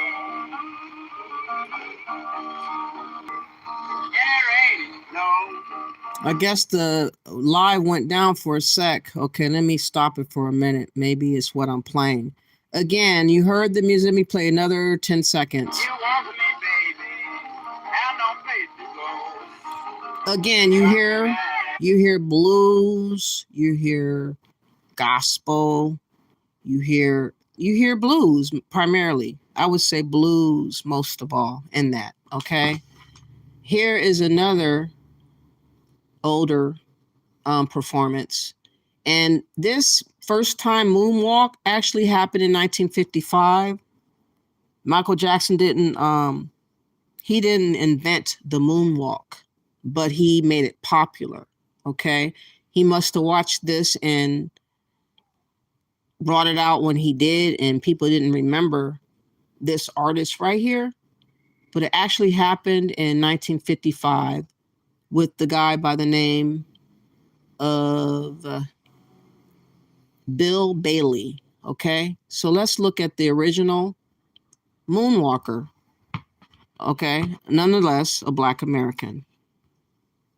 Now, ladies and gentlemen, I'd like to introduce to you at this time one of the finest dancers that you've ever seen. Now, to stand here and make a long, long speech about him would really be keeping you away from a great treat. What? With as many Broadway appearances in nightclubs and theaters throughout the country, I bet you've seen him before. If you haven't, you're in for a great treat right now. Freddie, open the curtains, and let's bring on Bill Bailey.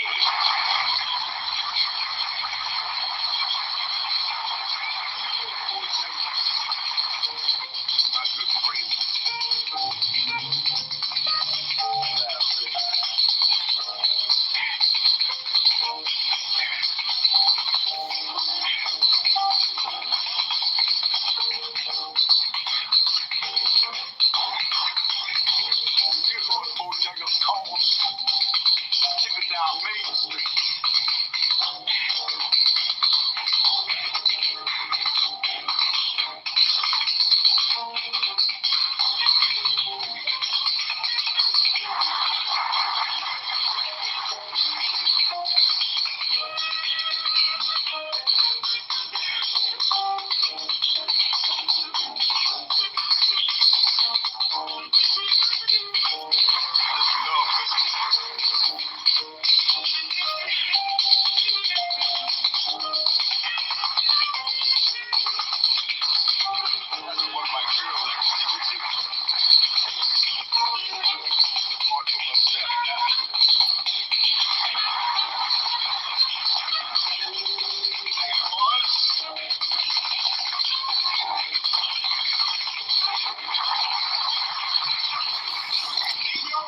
I'm gonna stop it real quick before they copyright.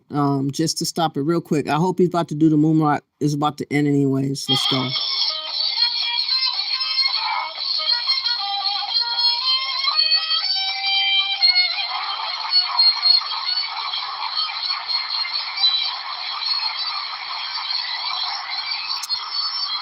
Our shit to claim. Nobody else. It is not rude to point out the obvious. Everybody else has pride in their own culture. People are expecting us to not have no pride in ours, and that has got to stop. I hope that many more men and women will speak out about this issue that we're having. We're having a serious issue with people trying to genocide. They're trying to genocide our ethnicity here in America is what they're doing.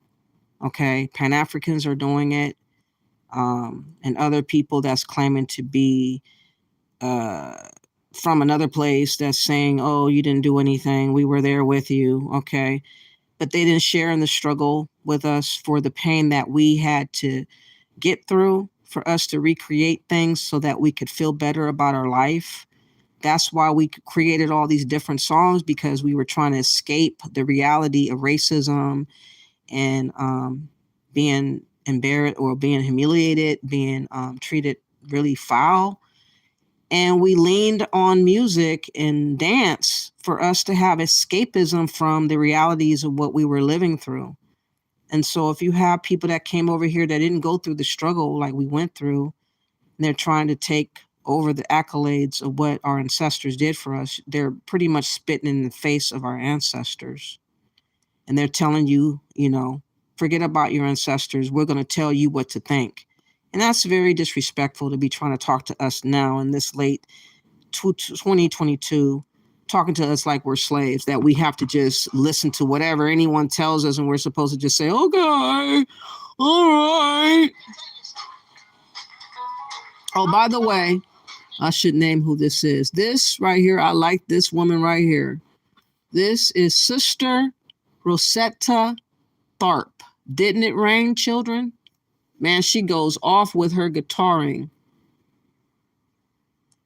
You said, and today Biden is importing racism. Our fight is just starting. Yes, it is. Yes, it is. It's starting. And I hope that you guys would like and share my video. I really hope that more and more people would start subscribing to my channel.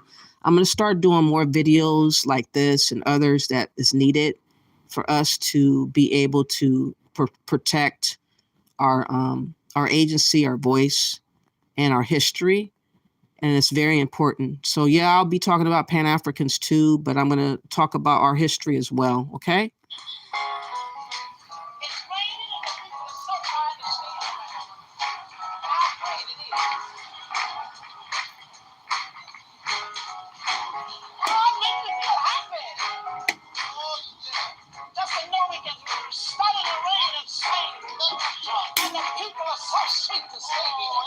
And I come in on, let me tell you what I come in on. Oh, yeah.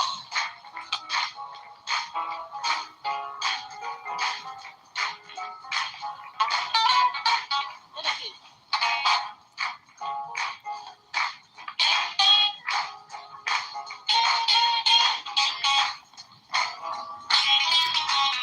She is probably in her 60s or 70s, and she's about to get get jiggy with it.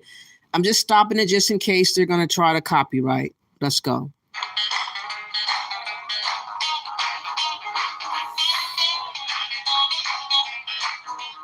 Didn't it rain, children? Rain, oh, yes. Didn't it? Yes, didn't it? You know it did, didn't it? Oh, yes. Oh, it rained. I said it rained, children. Rain, oh, yes. Didn't it? Yes, didn't it? You know it did, didn't it? Oh, my Lord. You know it rained 40 days, rained 40 nights. And make my dog nuts to rain right. When I get to heaven, gonna put on my robe, walk around in glory, tell the God news. Look up David in the heat of the day, tune up the harp, and begin to pray. I know it rained, you know it rained. Oh, how it rained, rain too long, all night long. Rain, rain, rain, rain, rain, rain, rain. Rain, oh yes, didn't it, yes, didn't it, you know it did, didn't it? Oh my Lord, how it rained.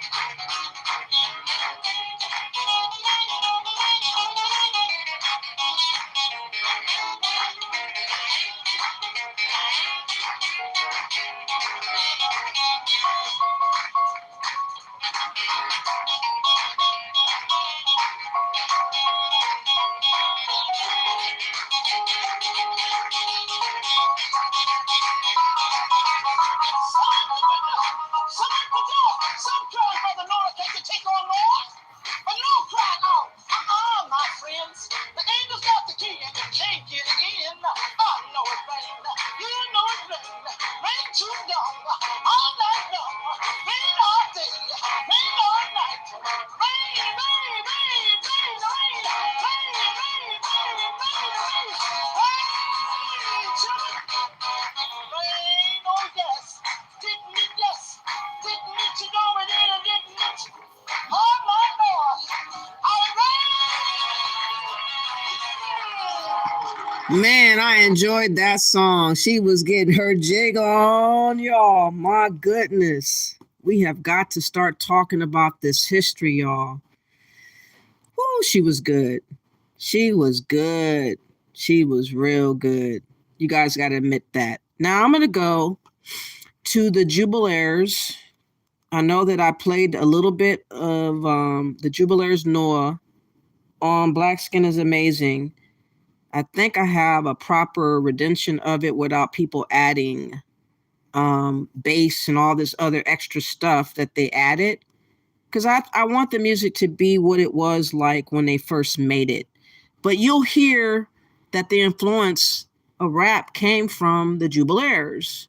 And just like you heard the lady that was just singing and playing the guitar, you can hear hints of rock and roll. You obviously can hear gospel, spirituals. You can hear jazz. You can hear blues. Just with the song she just played before. Again, all the genres came from Black Americans. Later, white people mimicking us created also their version, but they first studied our version first, and then they made their own, an offshoot of us, though. Everything, the house of music, the house of genres came from Black Americans. We have got to stop allowing people to rewrite history and tell us we weren't there, we didn't create nothing, we were just slaves with hymns. Jesus, I want to be free from the cotton fields. Save me. No, we did more than that, y'all. We got to stop letting people do that to us, because that's exactly what they're doing. Hold on, I'm going to let this loud ambulance go by. Again, this is the Jubilaires. This was back in 1946, well before the 70s, and you're going to hear rapping, hints of it. Again, these people came over, they were watching us, they were studying us, and they started mimicking us, and they made other things later, but off of studying our music first. They didn't create nothing. They mimicked it, okay? Fair use of these videos. Again, I'm going to put in the description of the video the full copyright disclaimer. I hope that YouTube will allow me to showcase these videos and music, because it's very important for us to see the music and hear the music, hear the pain, hear the progression, to understand this music is not nobody's but ours.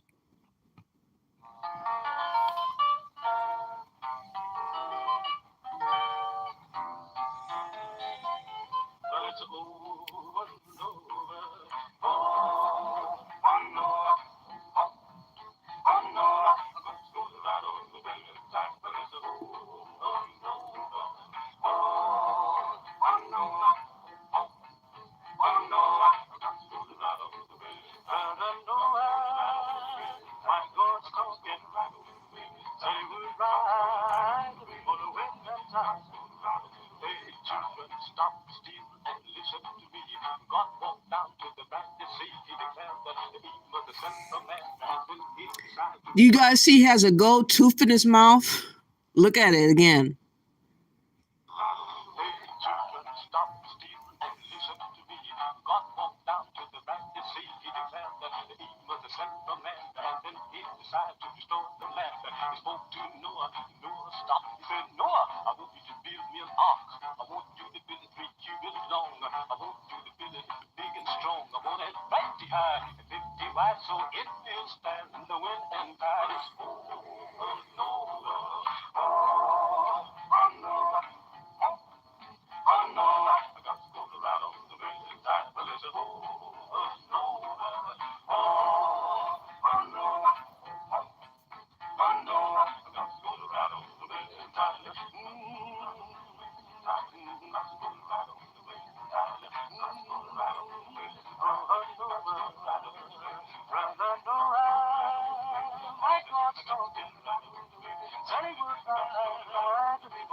and tide. Well, after the foundation was laid, then Noah began to hew and build. The ringing of the hammer like judgment, the hewing of the saw like sin repent. 100 years he hammered and sawed, filling the ark by the grace of God. When the ark was done, God's voice was heard. He said, now Noah, let me tell you what to do. Call living animals 2 by 2, so he called them in the ark. 2 by 2, he called the birds, the ox with the kangaroo. Then he called in Japheth, Ham and Shem. Then God began to flood the land.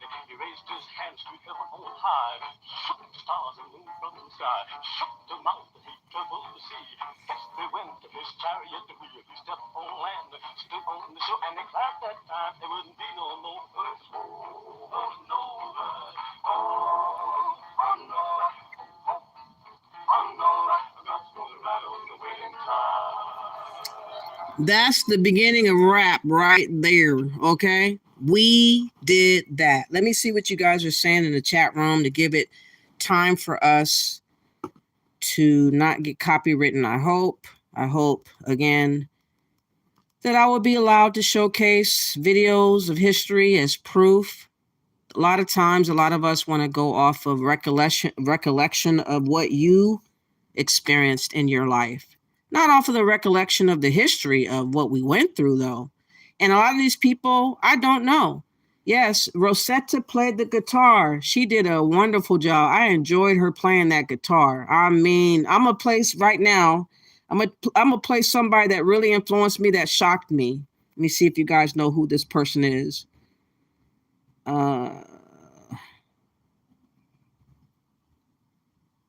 I mean, we have some of the best vintage music ever. We got so much music. It's just no way that these people can come over here and say we didn't build nothing. What the hell's going on with these motherfuckers? I'm so confused right now. Ooh, okay, let me see if you guys know this.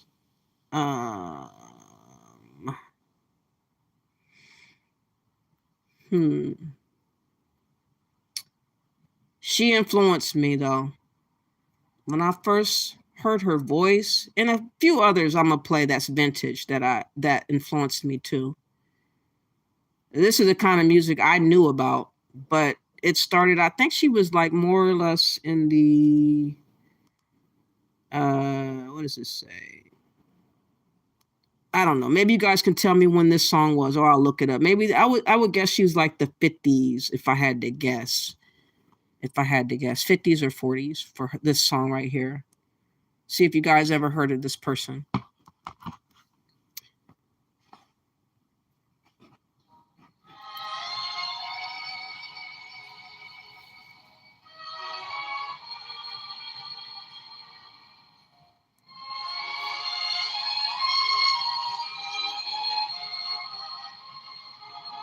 Someday he'll come along, the man I love, and he'll be big and strong, the man I love.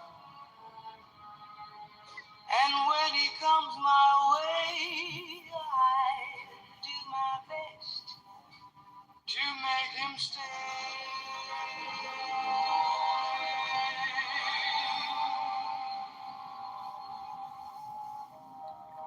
You look at me and smile,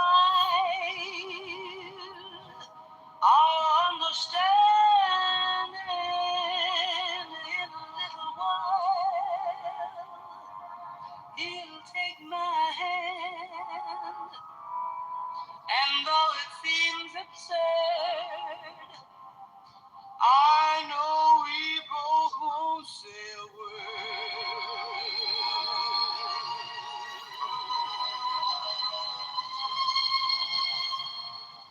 Maybe I shall meet him someday, maybe Monday, maybe not.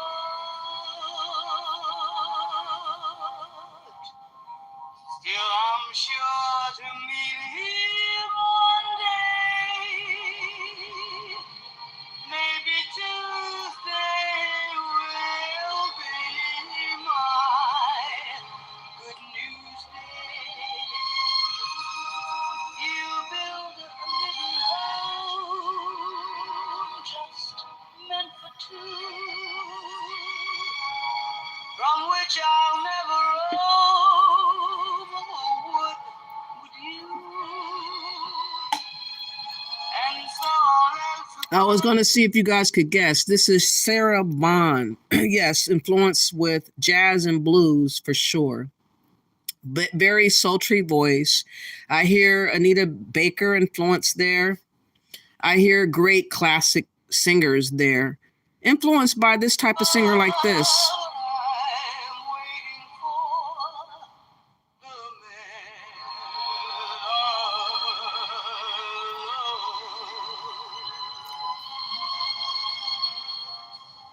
Maybe I shall meet him Sunday, maybe Monday,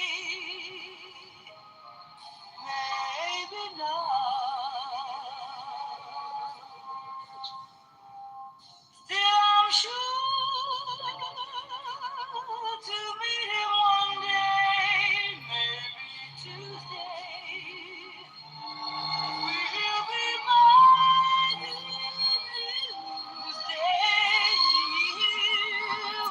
Okay, that's Sarah Vaughan. I'm not gonna play the whole thing. I want to play another song, another influencer of mine.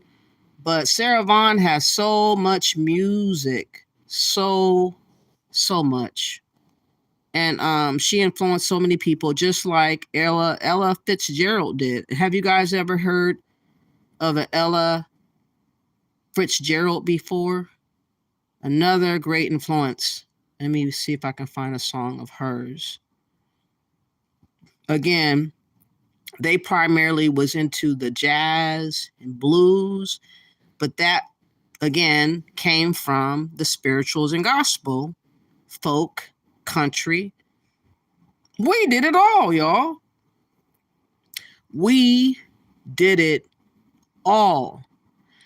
And every time you don't give credit to the people that did it first, you allow a fox to come in the house and take over all the chickens and gobble them up and spit the bones out. Okay? We cannot allow, people to just do that. And it's not disrespectful to tell people and put them in their place on what the damn truth is. All right? They're running to lie to you. Why not run and tell the truth? What's the problem? Fair use again of all videos.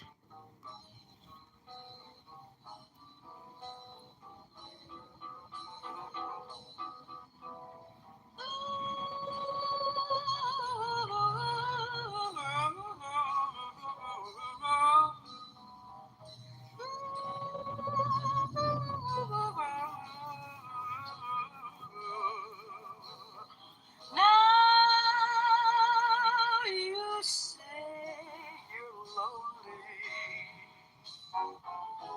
You cried the long night through. Well, you can cry me a river, cry me a river. I cried a river over you. Now you say you're sorry for being so untrue. Well, you can cry me a river, cry me a river, 'cause I cried a river over you. You nearly drove me out of my head. Why you never shed a tear?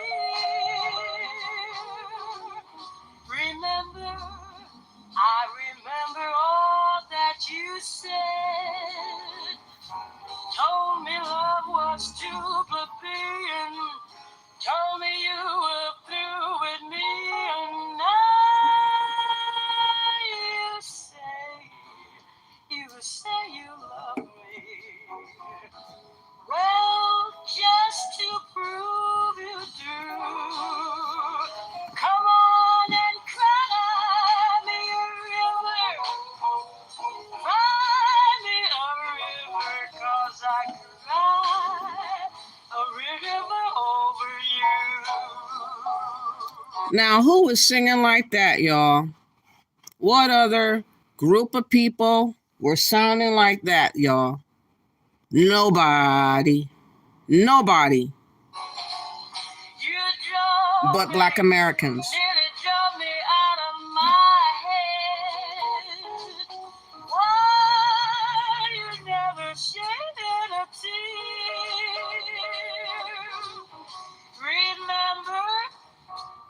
Remember all that you said. Told me love was too plebeian. Told me you were through with me, and now you say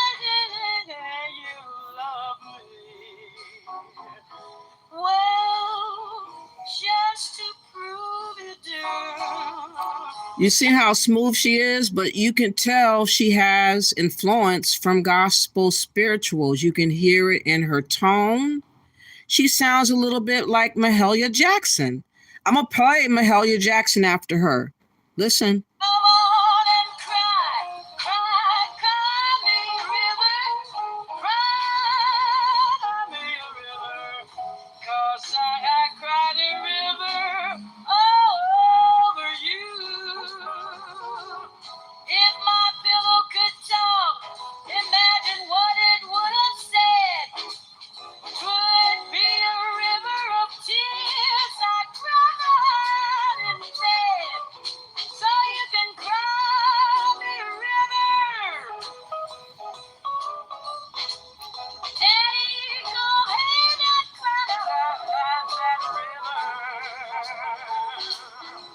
'Cause I cried how I cried over the river, over you.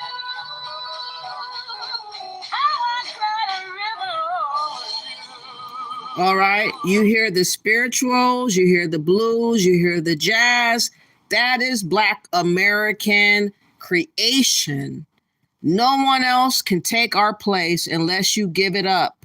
Stop letting these thirsty Black American men who's lacking ability to get their own pussy, and so they want to give everything up in hopes to get some pussy because they're bitches, okay? Don't let them get in the way of telling the truth because they don't have pussy, okay? Give a flying fuck about you not having pussy. Mahalia Jackson speaks for herself. No introduction needed, y'all. This is a famous Black American right here.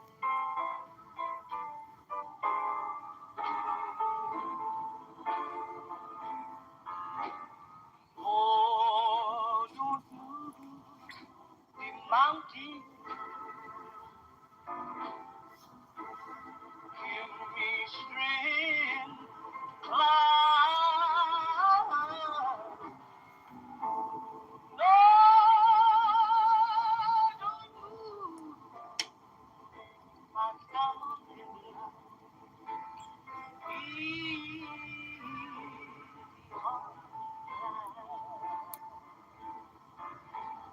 No, don't move mountain. Give me strength to climb. No, don't move mountain. Believe me all I will carry bring unto you. You told us, Lord, that we could. You promised to help those who help themselves. I believe that you have mercy on me. Lord, don't you move the mountain. Just give me strength to climb. Lord, don't move. Lord, be all right. The way may not be. You didn't say, Lord, that it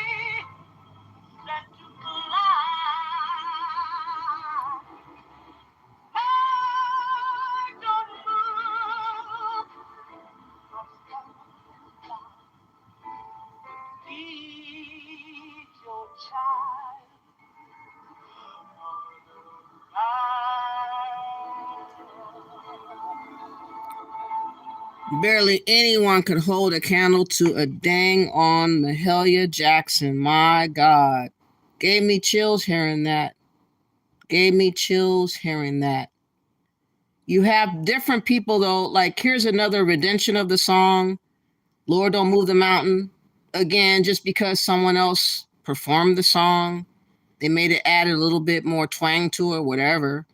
But they have to give homage to the first person who wrote or sang it. They can't just say it's their shit, okay? And I don't know if this is a Black American or not. I'm just going to play a snippet of it. Maybe she is. But just see. I haven't heard this rendition of it.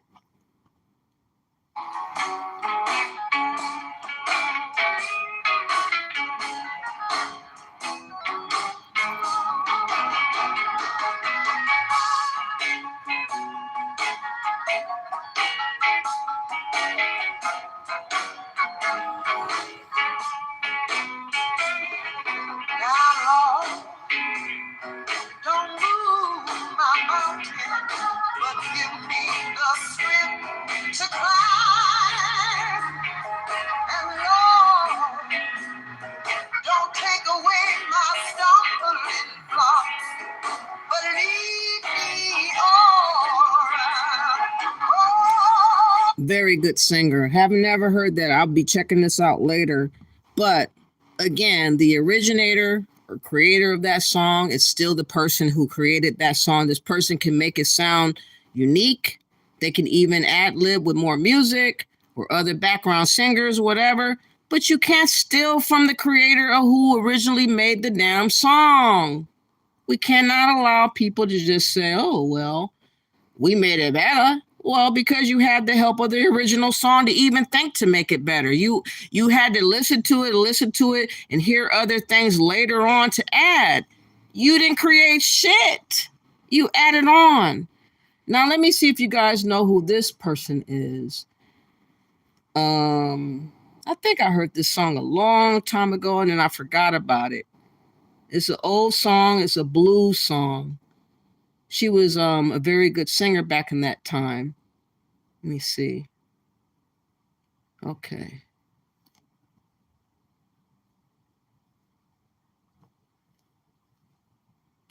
If you have not yet, please do me a favor by liking and sharing the video. The more support I get, the more subscribers I have. I'll be more motivated to do more videos such as this, so that we don't be looking assed out like we've been looking. We're looking bad out here, y'all. We're looking real bad. And who's making us look bad? The Black men, unfortunately, in America, is making us look bad. Some of them have married other wives from other cultures, and that's why they tiptoe around. I heard that Kevin C., that was on Black Skin is Amazing, is married to a Latina wife. And people were speculating that he was going soft on the conversation because the fact that he's married to a Latina wife. Had he been married to a Black American, maybe he would have had the gloves off and not cared about everybody's feelings. But when you're married into another culture, you don't want to offend the people that you're married into, okay? I don't have that problem. I'm not married. I'm not trying to appease no man, no woman, no nothing. I just want to tell the truth. You guys can hate me. You can love me. I don't care. I'm not here for that. I'm here for the truth. When it rained 5 days and the sky turned dark as night, then trouble taking place in the lowlands at night. I woke up this morning, can't even get out of my door.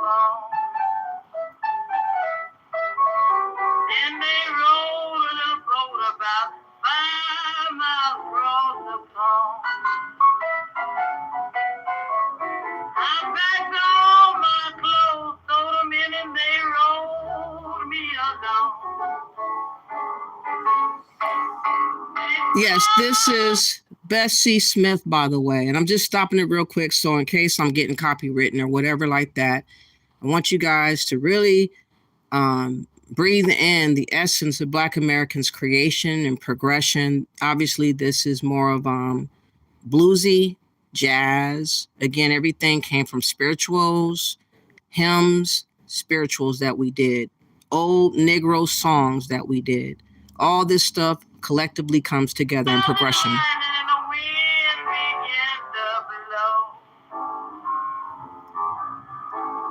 When it thunders and lightning and the wind begins to blow, there's thousands of people ain't got no place to go. And I went and stood upon some old lonesome hill. And I went and stood upon some old lonesome hill.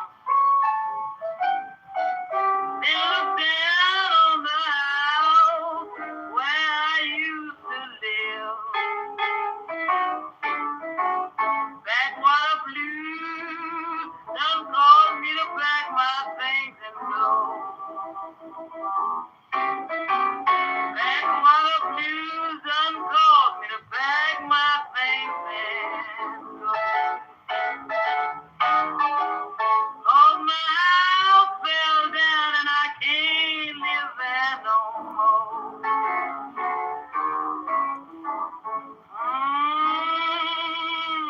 I can't move no more.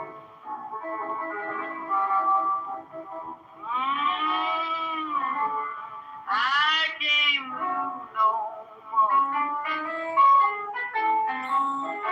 Ain't no place for a poor old girl to go. Okay. More blues and jazz influence. Now, here's a guy I have never heard before. It's called I Apologize.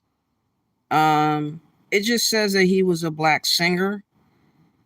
This, I believe, was back in it was on the charts in 1951.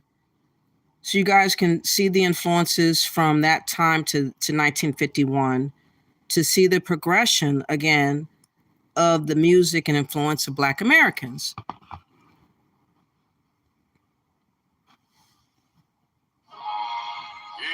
I told a lie, if I made you cry, when I said goodbye, I'm sorry.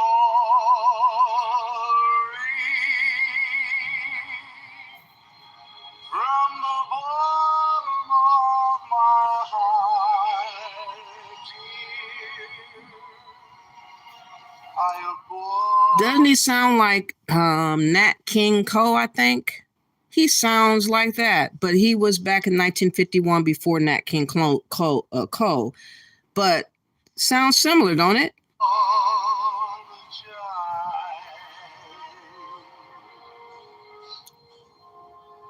If I've caused you pain, I know I'm to blame. Must have been insane. Believe me, from the bottom of my heart, dear, I apologize.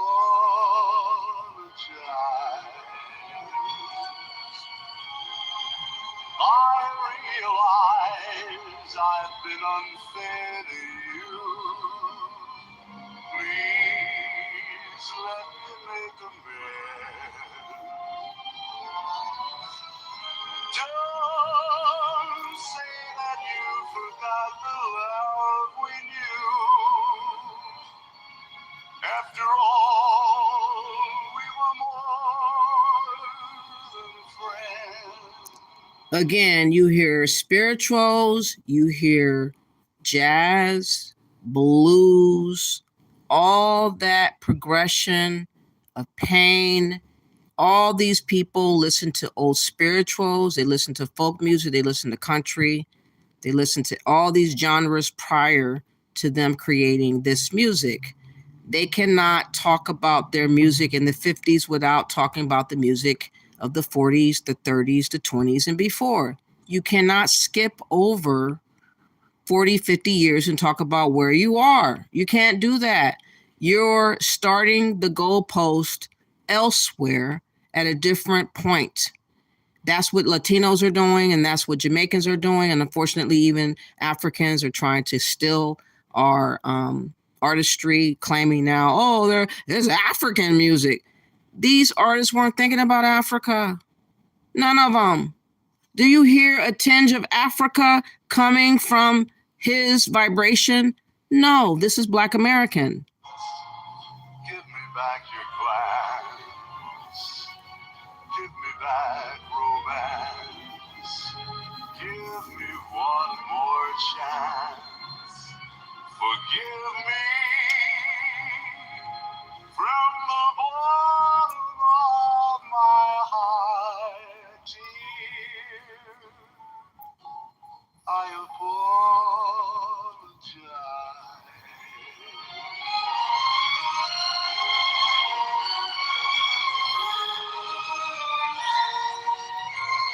You guys get me? I hope you guys are getting me. Now, of course, everybody, everybody knows more about James Brown, okay? Let me play James Brown because he was so instrumental to a lot of different artists that people always credited James Brown for. And I'm going to start studying more music. I wish I would have been here sooner. I just didn't know I had to be.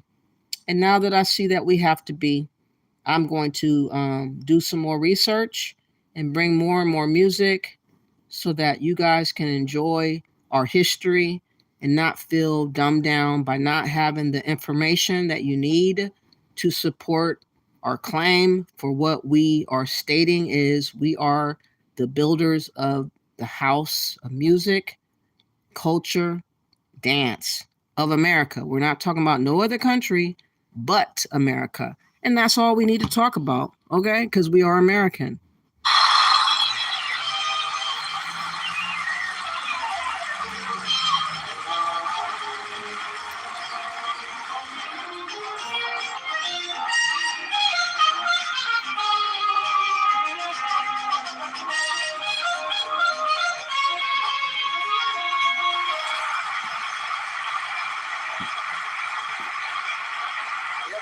Amici, partiamo sparati con un uomo che è fra i fenomeni musicali più sconvolgenti del momento.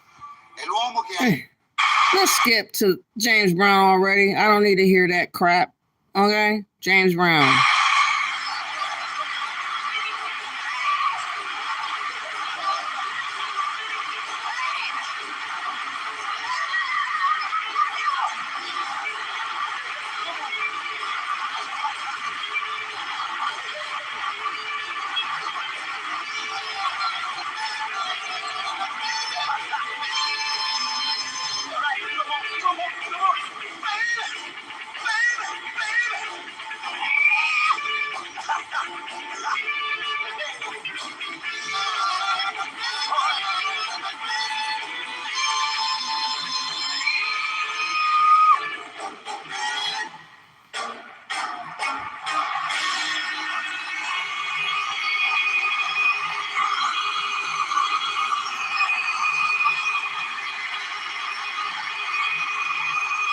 I might get a copy written off of this. So I'm going to play a little bit more and then I'm going to stop because I thought it was just a minute or two clip and it seems to be a lot more than that.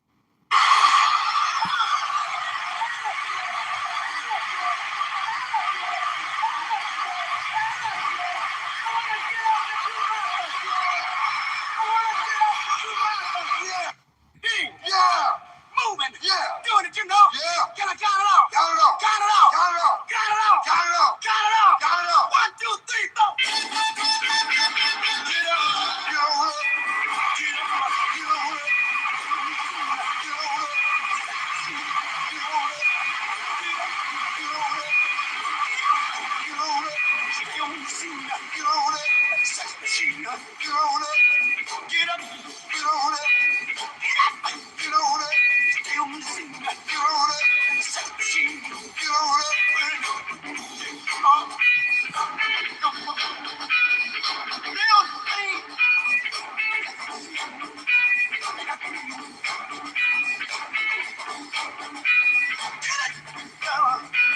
Right on, right on. Get up. Get on up. Get up. Get on up. Get on the scene. Get on up. Okay, and just in case they copyright me, I just wanted to show an old clip of James Brown vintage. Again, he is got a lot of influence for rock, a lot of influence for pop, a lot of influence for R&B, a lot of influence. And of course, he was influenced by the spirituals and everything prior to him. It all works together over and over again. The influences you cannot deny. Again, you cannot skip over 20, 30 years to get to a happy place in the 70s that Latinos are doing and call that shit the culture.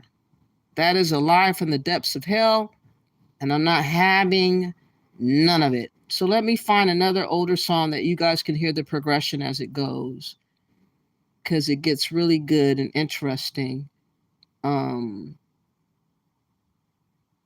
Let me see. Again, if you have not yet, please do me a favor by liking and sharing the video. Please subscribe to my channel. I'm going to be doing various videos pertaining to this topic. I'm going to do more research. This is my very first day doing research, so I don't even know all the names and all the artists. I'm going to have to go study myself and learn these people. But I'm just diving in where I can find stuff randomly so that you guys can hear what happened and hopefully have a lot more confidence moving forward as far as claiming our own culture, because it is ours to claim. And that's the point of me doing this video. It's not about hate speech. It's not about telling somebody that they didn't help contribute later. Late. Yes, you did. Later. But you didn't create the house of music and the influence of Black Americans. You didn't do that. And we got to stop allowing people tell us what they want us to say because it feels good, you know. I'm not here to make everybody feel good. I'm here to make Black Americans feel better about how people are trying to make us feel. And they don't have no right to make us feel this fucked up. And I'm standing on that. But when you don't have self-worth and self-pride and self-love and self-respect, or you're trying to chase after a woman, or you're married to a woman that's not Black, then you have to tap dance to try to not upset her.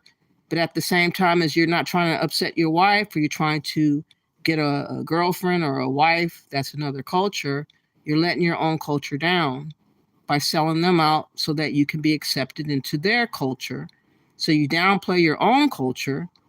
And that's why these types of people right now are doing what they're doing. This is another artist. I have not heard this video at all. This is Swinging the Boogie.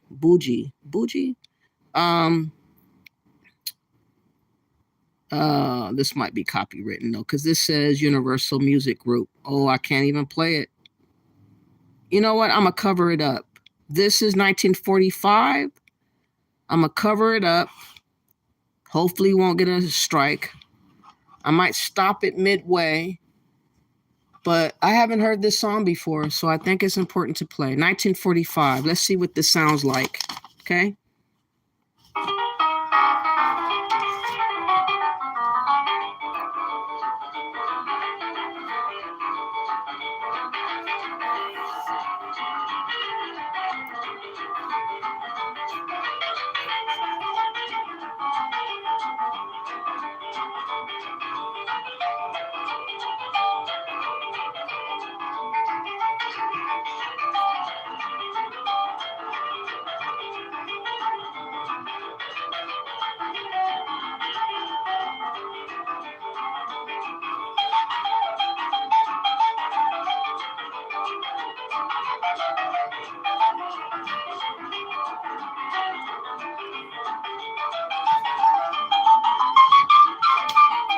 Obviously, you hear blues.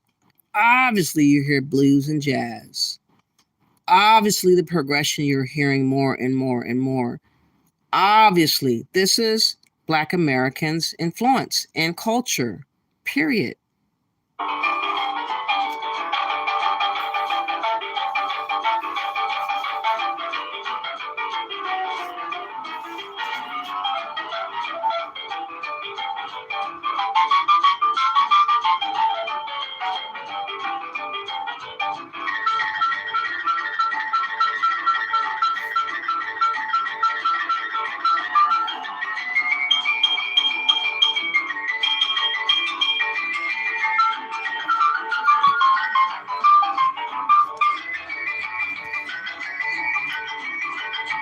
Again, this was when bands were bands and people were playing instruments.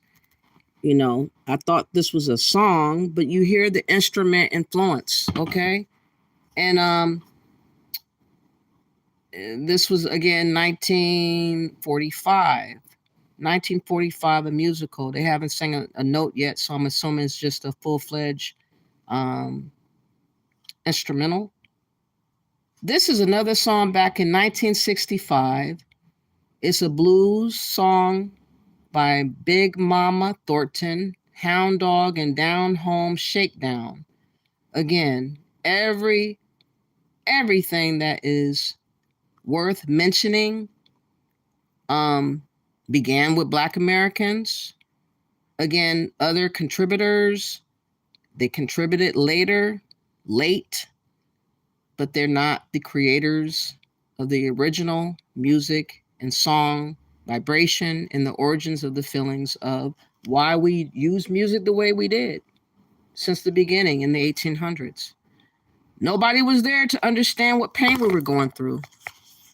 Nobody understood what type of pressure we were under. And our great escape for all of that was music and dance. That's why we were very inventive of music. That's why. There's no other explanation for it. Swoop it on, huh? And bring on with a big round of applause.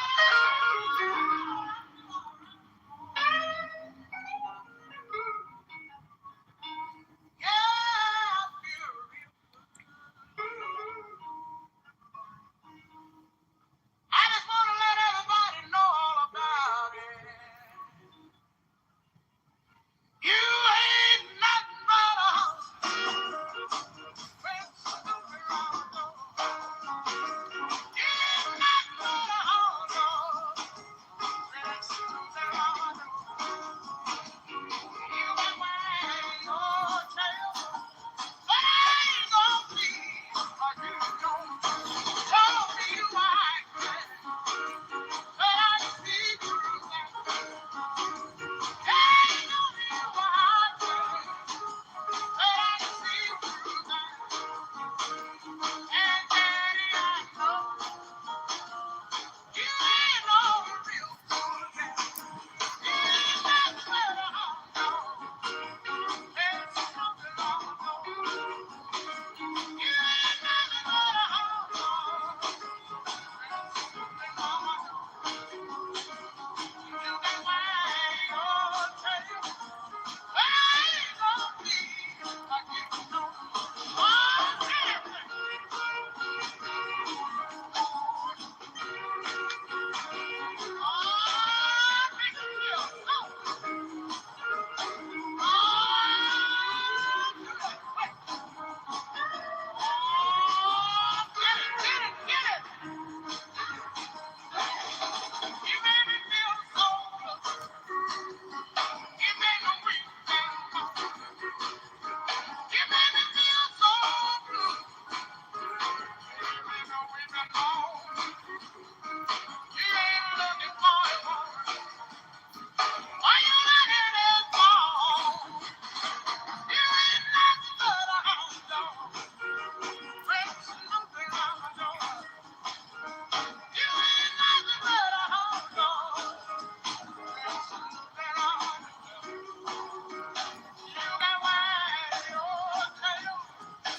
Okay. She was the bomb, y'all. I'm gonna do a little bit more commentary and let her play some more. A lot of these vintage videos that you play, they tend to copyright. So I'm trying to be smart in playing this stuff. I kind of want to keep this video up so other people can watch it and learn as well. So I'm trying to be smart. So let me go to the chat room. I'll play the rest of that as soon as I do. By the way, that artist was Big Mama Thornton, Hound Dog and Down Home Shakedown. This song again was back in 1965. So this notion, let me just stop real quick and play again this stupidity of Akon. This notion of him claiming that we're not good performers. No, we're not focused in and honed in on past performers before, and we're highlighting the fucked up mumble jumbling rap, the drill music and all that type of stuff. And we forgot about the good things that we did. We should go back to old school, y'all. We should go back and bring up all these archived artists and learn these songs, these genres for us to now feel better about ourselves. It would help heal us from the likes of an Akon who's trying to strip us of our pride. Okay? Yeah.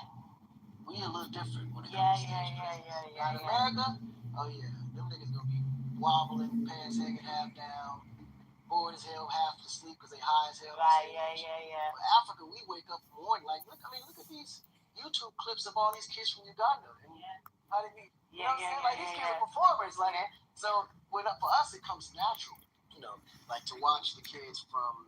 Again, I'm sure that there's some artists in Africa that I would appreciate if I heard it, but nothing compares to my own culture. I'm not going to replace my culture with African culture, period. I don't have a desire to do it. I can go back to the archives, listen to stuff I ain't never heard before, reconnect myself to my roots, and love on my own people and my own culture. And I hope that you guys would do the same, okay? And help your kids out, for them to be proud to be Black Americans. Stop trying to praise other groups of people and forget about your own, okay? Everybody else don't forget about their own. Why are you, Black Americans, forgetting about yours, okay?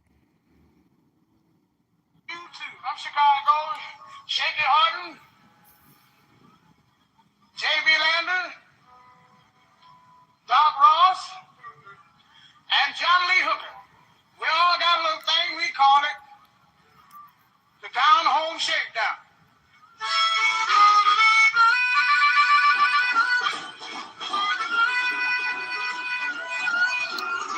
Are y'all skilled? Ooh, she can play the harmonica too. Oh, hell no. Oh, what? Here we go. Home Shakedown.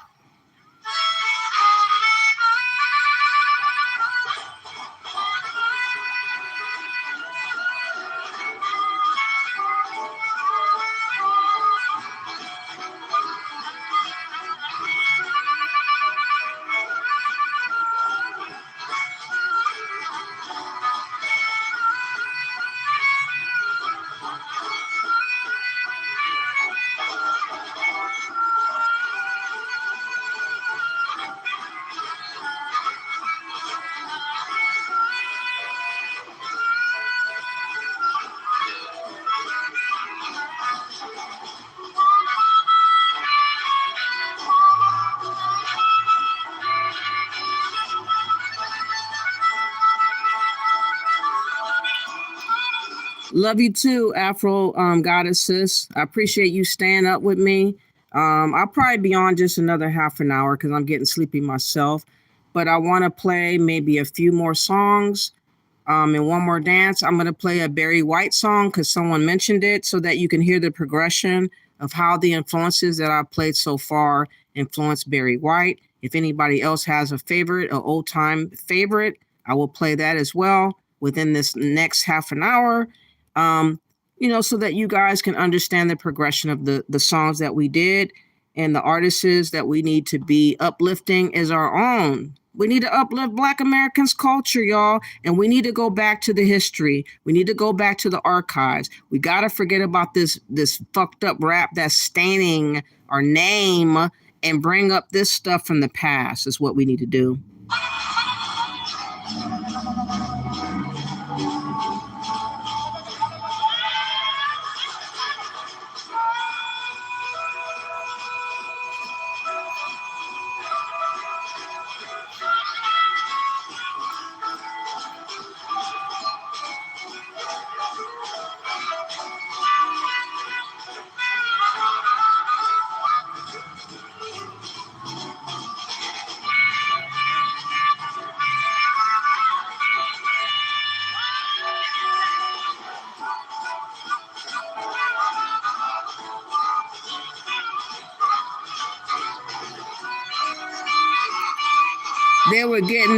They were getting their gig on. Okay, I think we got the gist of that. Very, very potent song. I have never heard that song before. I will be studying up on her again.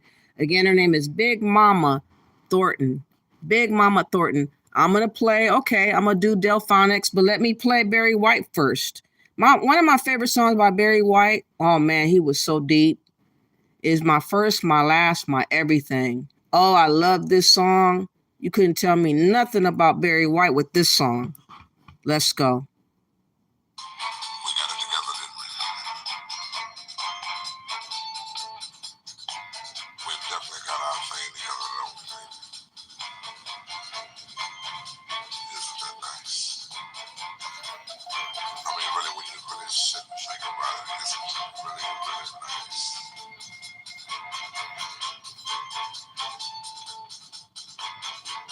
I can easily feel myself slipping more and more ways. That simple world of my own. Nobody but you and me. We got it together, baby.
Obviously, you can hear disco. Now, I didn't bring up disco yet, but disco also we created.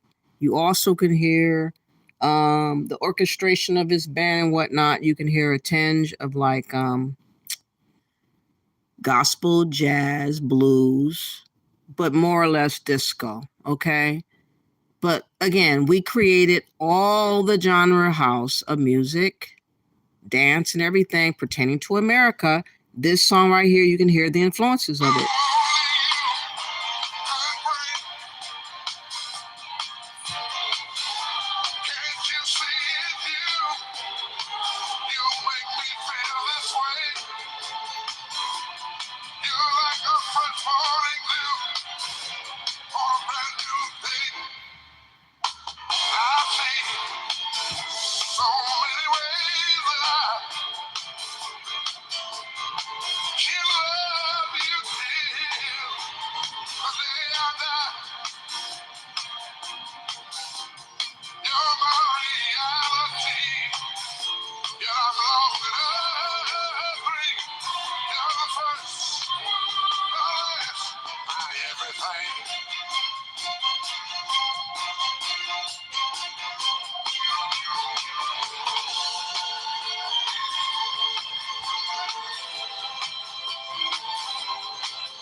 This our shit.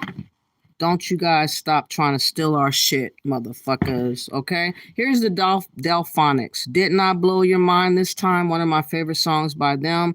Again, listen to the hints and tones of the other genres that played before this song right here.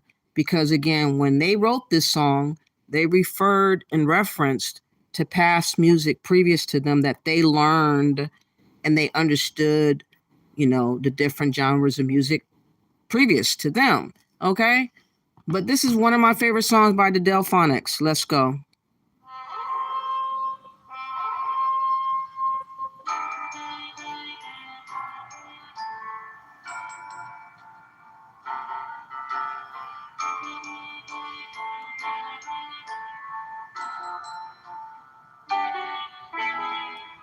I gave my heart and soul to you.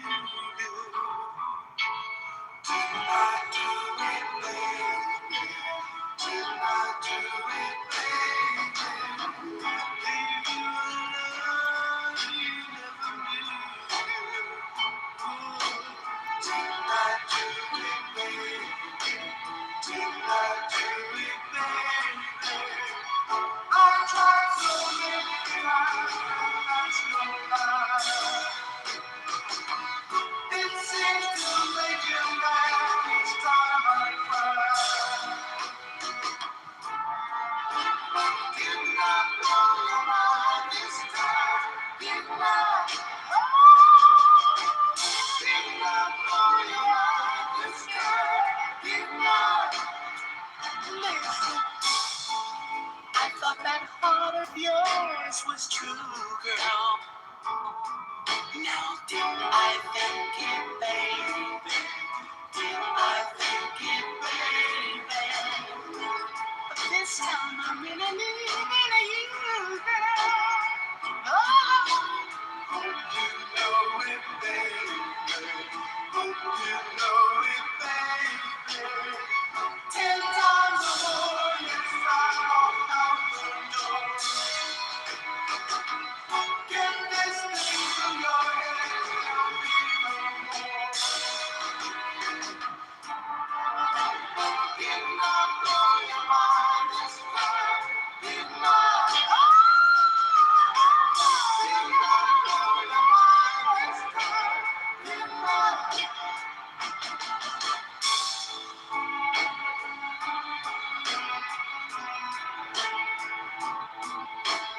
Did I do it, baby?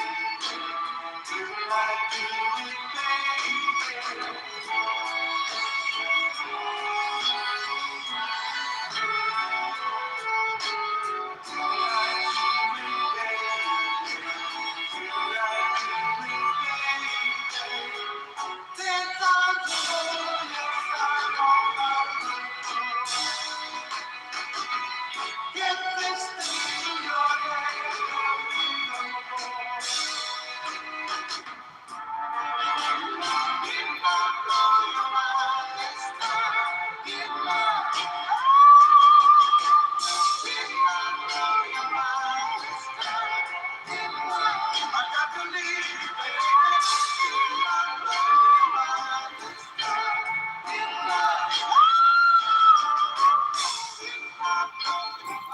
Again, this is our music. That was the Delphonics.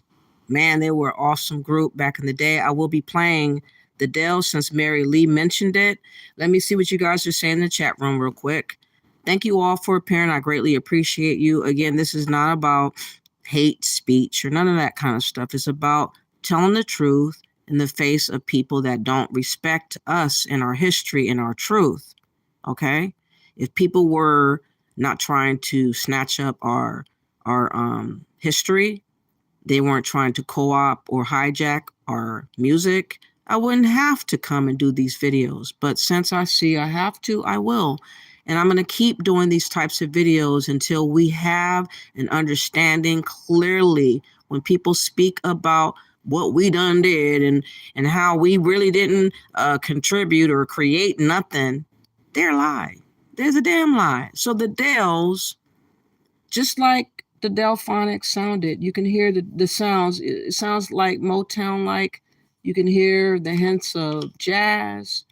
You can hear kind of bluesy type of tones. You said, sis, don't do that. That is very disrespectful because not all black men are just sitting by. We are correcting the record. Let me see what you're saying. Most, not all, are not correcting the record, though. And it is disrespectful for a woman to be speaking out of... I'm not speaking out of order. Why aren't you having a channel speaking this way then? Where is the channel? Where is the reference to this person speaking up for us? Can you please tell? We're just starting to speak. We should have been speaking all along. It's not disrespectful to point out that you guys have not been speaking up for us as a collective, as men. You've been too preoccupied with pussy. Okay, let's keep it a buck. You guys only care about how you can intermingle with other groups of women. You don't care about preserving the culture. That's why other cultures are coming in talking about this our shit too. You failed. Had you had it locked up and sealed, black man, I wouldn't be here doing a video right now. So it's not my fault. It's y'all's. And maybe some of y'all are starting to speak up now, but you haven't been speaking ever before now. Okay? Where was the voice back in the 90s, 2000s about our history? So these people wouldn't have came like they're doing right now, boldly, trying to correct us about our history when there's no correction needed. Okay? So, you want to make this a gender war situation. I don't care about gender warring. I'm just letting you know that you're late to the party and representing us. Had you been here, I wouldn't be speaking. Had you been speaking abundantly, I wouldn't be making a video at 10:28 my time, California. Okay? So it is a necessity for me to correct where I can, because there's not many black men leading the charge. You guys are saying it's our music, but you're not showing that it is. Okay? I am. You're not referencing to past videos. You're not going to past artists. You're not showcasing past accomplishments that we've done. So what are you talking about? Okay? You just want to talk and squawk like typical black males do. And it's unfortunate because that's why you are failing us. As you're squawking about, everybody else is yelling at us, bashing us about how they did this and they did that. And I'm confused because I never seen them do nothing. Okay?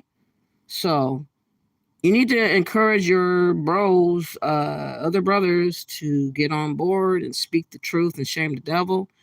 That way I'll get out the way. I will never, ever block you, bar you from speaking up boldly if you could do it better than me. If you could speak bolder than me, better than me, I'll sit my ass down and smile, okay? I'll clap, okay? I'll cheerleader. I'll get some pom-poms for you. But if you're not doing that, I'm not going to idly sit by and let people bulldoze over all of us. I'm just going to move you guys out the goddamn way. That's what I'm going to do. So encourage others to get on board, and I won't speak hardly anymore, okay? The Dells, 1968.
Man, I never heard that song before. That was tight, man. Ooh, wee. I'm on it now. I got a little buzz off of listening to this music, y'all.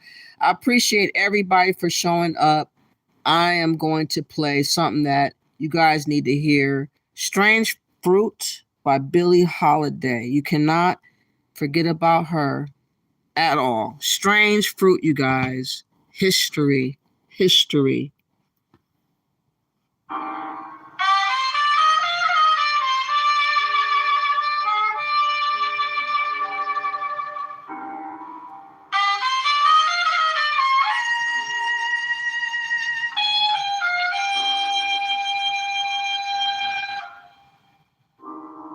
Southern trees bear strange fruit, blood on the leaves and blood at the root, black bodies swinging in the southern breeze, strange fruit hanging from the poplar trees.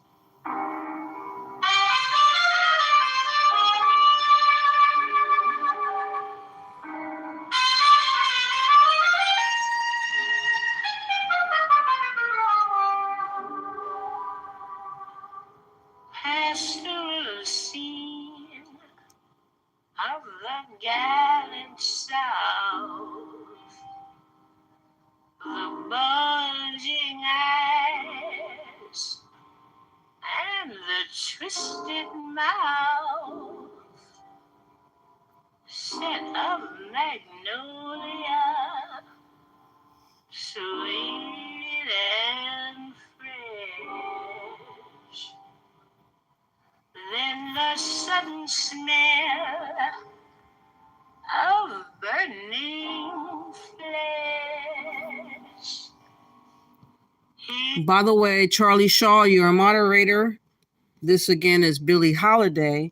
If you guys have any last requests before I go, to hear the progression of our music, I will play right now if I can find it. Just let me know in the chat. Think about it and I'll play it, okay? Is a fruit for the crows to pluck, for the rain together, for the wind to suck, for the sun to rot, for the tree to drop.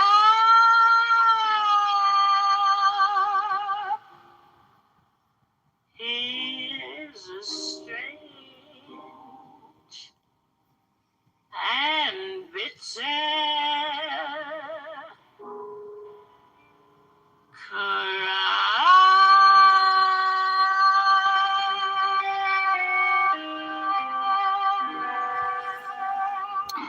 For anyone that didn't know, the song talks about strange fruit, meaning people being lynched. People being lynched in trees and hung like fruit. That's what that song means. That's the significance of that song. I don't think she was a fabulous singer per se, but the fact that she used the imagery of fruit, strange fruit, to camouflage that to mean, the lynching of Black Americans in trees was very smart of her to do. And it caused conversations to be had, and it made white people feel ashamed.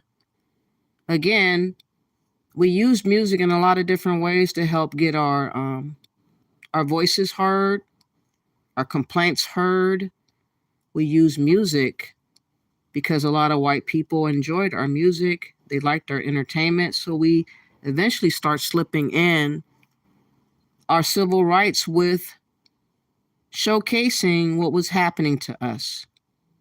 So Strange Fruit, again, emphasized the fact that we were viciously being murdered, lynched, and she called it Strange Fruit. And it did create an environment of shame for white people and having them speak about the fact that all these Black people are being hung for nothing. Taken out of their homes, taken out of their beds, caught off guard while they're on the road or in the field or whatever the hell it was. And they were lynched close to doing nothing. But that song brought the severity about what was happening to us. And that's how we use music. For everything, we use music. And that's why when I hear people tell us and discredit our efforts and our history, it's very, very telling how people can dismiss our creation when they didn't share our struggle. They didn't share our fight. They don't know what it is to be strange fruit. They don't know what it is to be demonized for having a skin tone darker than a brown bag, a brown bag. They don't know what that means. We do. And until we protect our history and tell our story, we're going to have many more people keep coming and stealing away what is ours to have.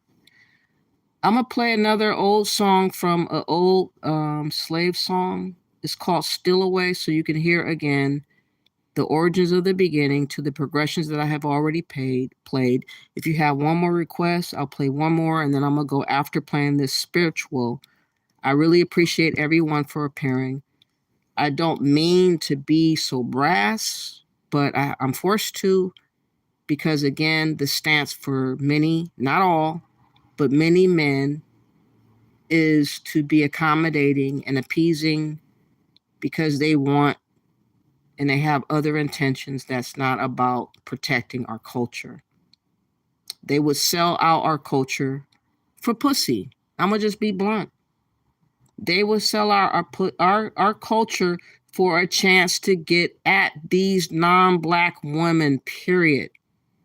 That's why we have so many flip-floppers as Black Americans now, because they're not settled in their own life. They don't have wives. They don't have a family. They feel like Black American women is not accommodating enough to them. So they're willing to sell us all out for a chance to get into other cultures. They don't want to step on other people's toes.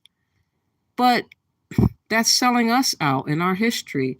That's canceling our ethnicity to appease others that don't even care about you collectively. You might have one or two here and there that do care, that are other nationalities and other cultures, but as a collective, they don't. They just won't. They never will. Okay? So why are you, Black man, allowing yourself to sell your own people out for a chance to get exoticos, Latinos, or even Africans or any other woman?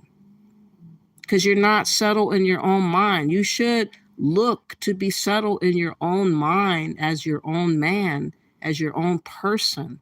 You should not have to seek validation from other people outside of your own people and your own history. And if you cannot do that, don't be mad because I'm going to do it. I gave you guys all the chance in the world to correct this. And most of y'all are not doing it collectively. Once you guys start doing it collectively, showcasing what I'm showing, I don't mind sitting down and letting you lead, but you're not leading proper. And until you do, don't be mad because I'm doing it. Get out of my way and support me. Period. This is Pearly Brown. Still away. I ain't got long to stay here. This song which was composed in slavery when the black folks picked and chopped cotton in the hills of Georgia, Tennessee, and this song they sung, for they're still away, where they pray to their heavenly Father to free them from on a bondage. So this is a song that they sung. I hope y'all will enjoy it too, because it means something to you. Still away, still away, still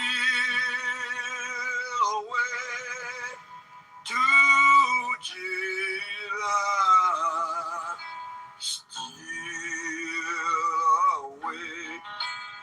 Still away home. I got long to stay here. My Lord, call me. He coming by the thunder, the trumpet sound within my soul. I ain't got long to stay here. Now the reason why they were saying that song, they was around the campfire, praising their God, that one day they would be free, that doing up slavery. And the song remained in me from my grandmother. She used to tell me how that they would beat her up and make her go to the field where she wanted to go or not, apply the news. So we will say the same song, still away. Still away. Still away. Still away to Jesus. Still away. Still away home. Can't you guys hear Mahalia Jackson? You can feel the vibration from Mahalia Jackson from this Still Away. I know you guys can hear it. Gospel spirituals right here. Back at the beginning. Got long to stay here. Green tree up in it. Oh, sinner, stand a trembling. The trumpet sound within my soul. I ain't got long to stay here.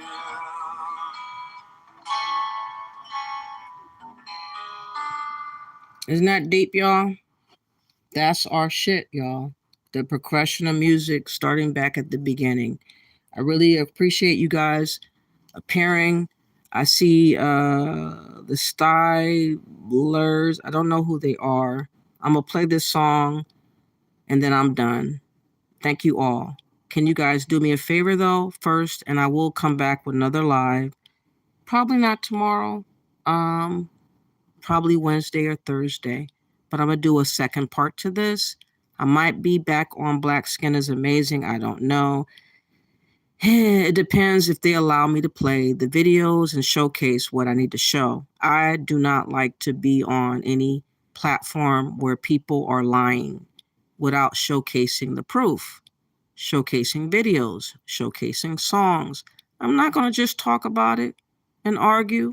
I'm just going to show you in your face the truth and shut you up.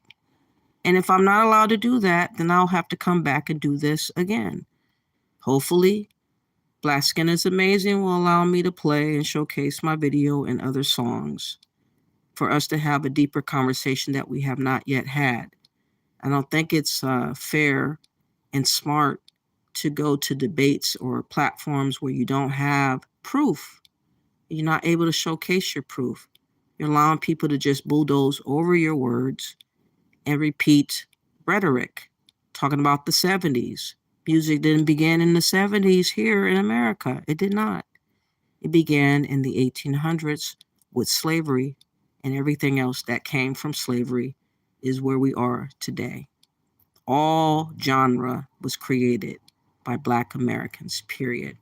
Yes, other groups of people ad-libbed later, add other decorations to the house of music that we built, but they did not create that house. We did. Through our pain and suffering of hope for a better tomorrow, that's how we use music to escape our reality. And that's why we are have been and will always be the greatest performers and artists the world has ever known. And the only way that you can convince me that we're not is if I don't go back in history. That's why I'm going back in history. I don't know who this artist is, this group is. I'm going to play it. Thank you for telling and sharing this song. Let's enjoy this again. And I'm out after this song. Thank you all.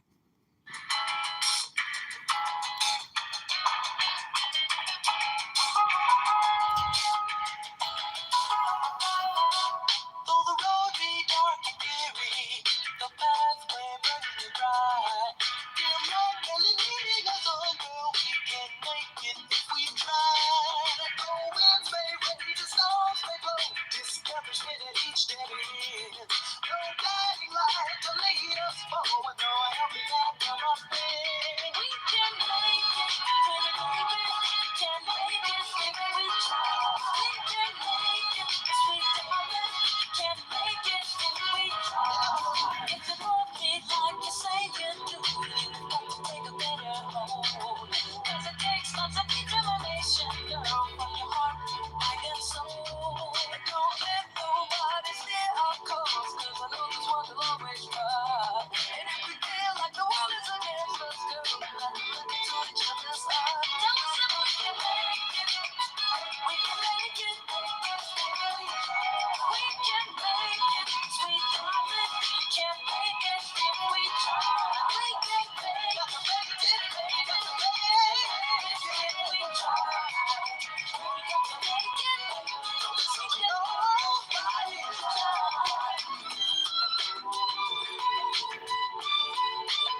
I know you guys could hear Michael Jackson's style in that music right there. I could hear it.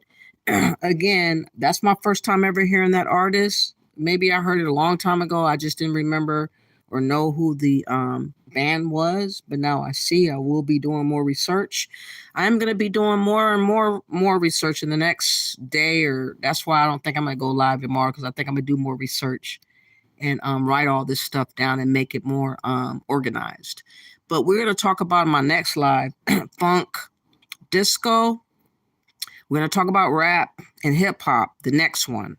Again, you can't get there to those other genres without going back to the beginning of spirituals, gospel, jazz, folk, blues, rock, country, disco, R&B, rap, and hip hop. It's all Black Americans' creation. Again, others came and ad-libbed to the music. They added extra flavor to the music, but the house was already built. They simply mimicked us and add extra layers of flavor to what we built. But they were not the creators of any of our music and any of our dance. Other people have their own specific things that they can claim, and I respect that. You guys are going to have to get used to us allowing us to showcase our own music so that we can get the respect that we deserve. I know that many big artists are dead now. Unfortunately, Michael Jackson was a big blow. Prince was a big blow. Whitney Houston was a big blow. Luther Vandross was a big blow. Barry White was a big blow. Teddy Pendergrass was a big blow. Oh man, there's so many people that have died. Whew, so many have died. And so it looks like we are depleted for our artistry, and people are now capitalizing on that fact. And they're becoming vultures around telling us we didn't create nothing. But we still have history. We still have archives of music, and I'm going to find them and play it and remind y'all, for all the liars that think that they can snatch and disrespect us, I'm not having it. So if Black American men are offended by me speaking the way I am, please get your own channel. Please go to a channel that opens up a platform to showcase our music like I just did. Open it up. Copy me. I don't care. I don't want credit. I just want to spread the truth and inspire others to do the same. We all have to help each other to remind others of our greatness. If you guys won't do that, I shall. Again, if you have not yet, please like and share the video. Thank you all for appearing. This is not about hating nobody. I just want us to maintain our culture and have respect given back to us that was snatched away for no damn reason. Bless up.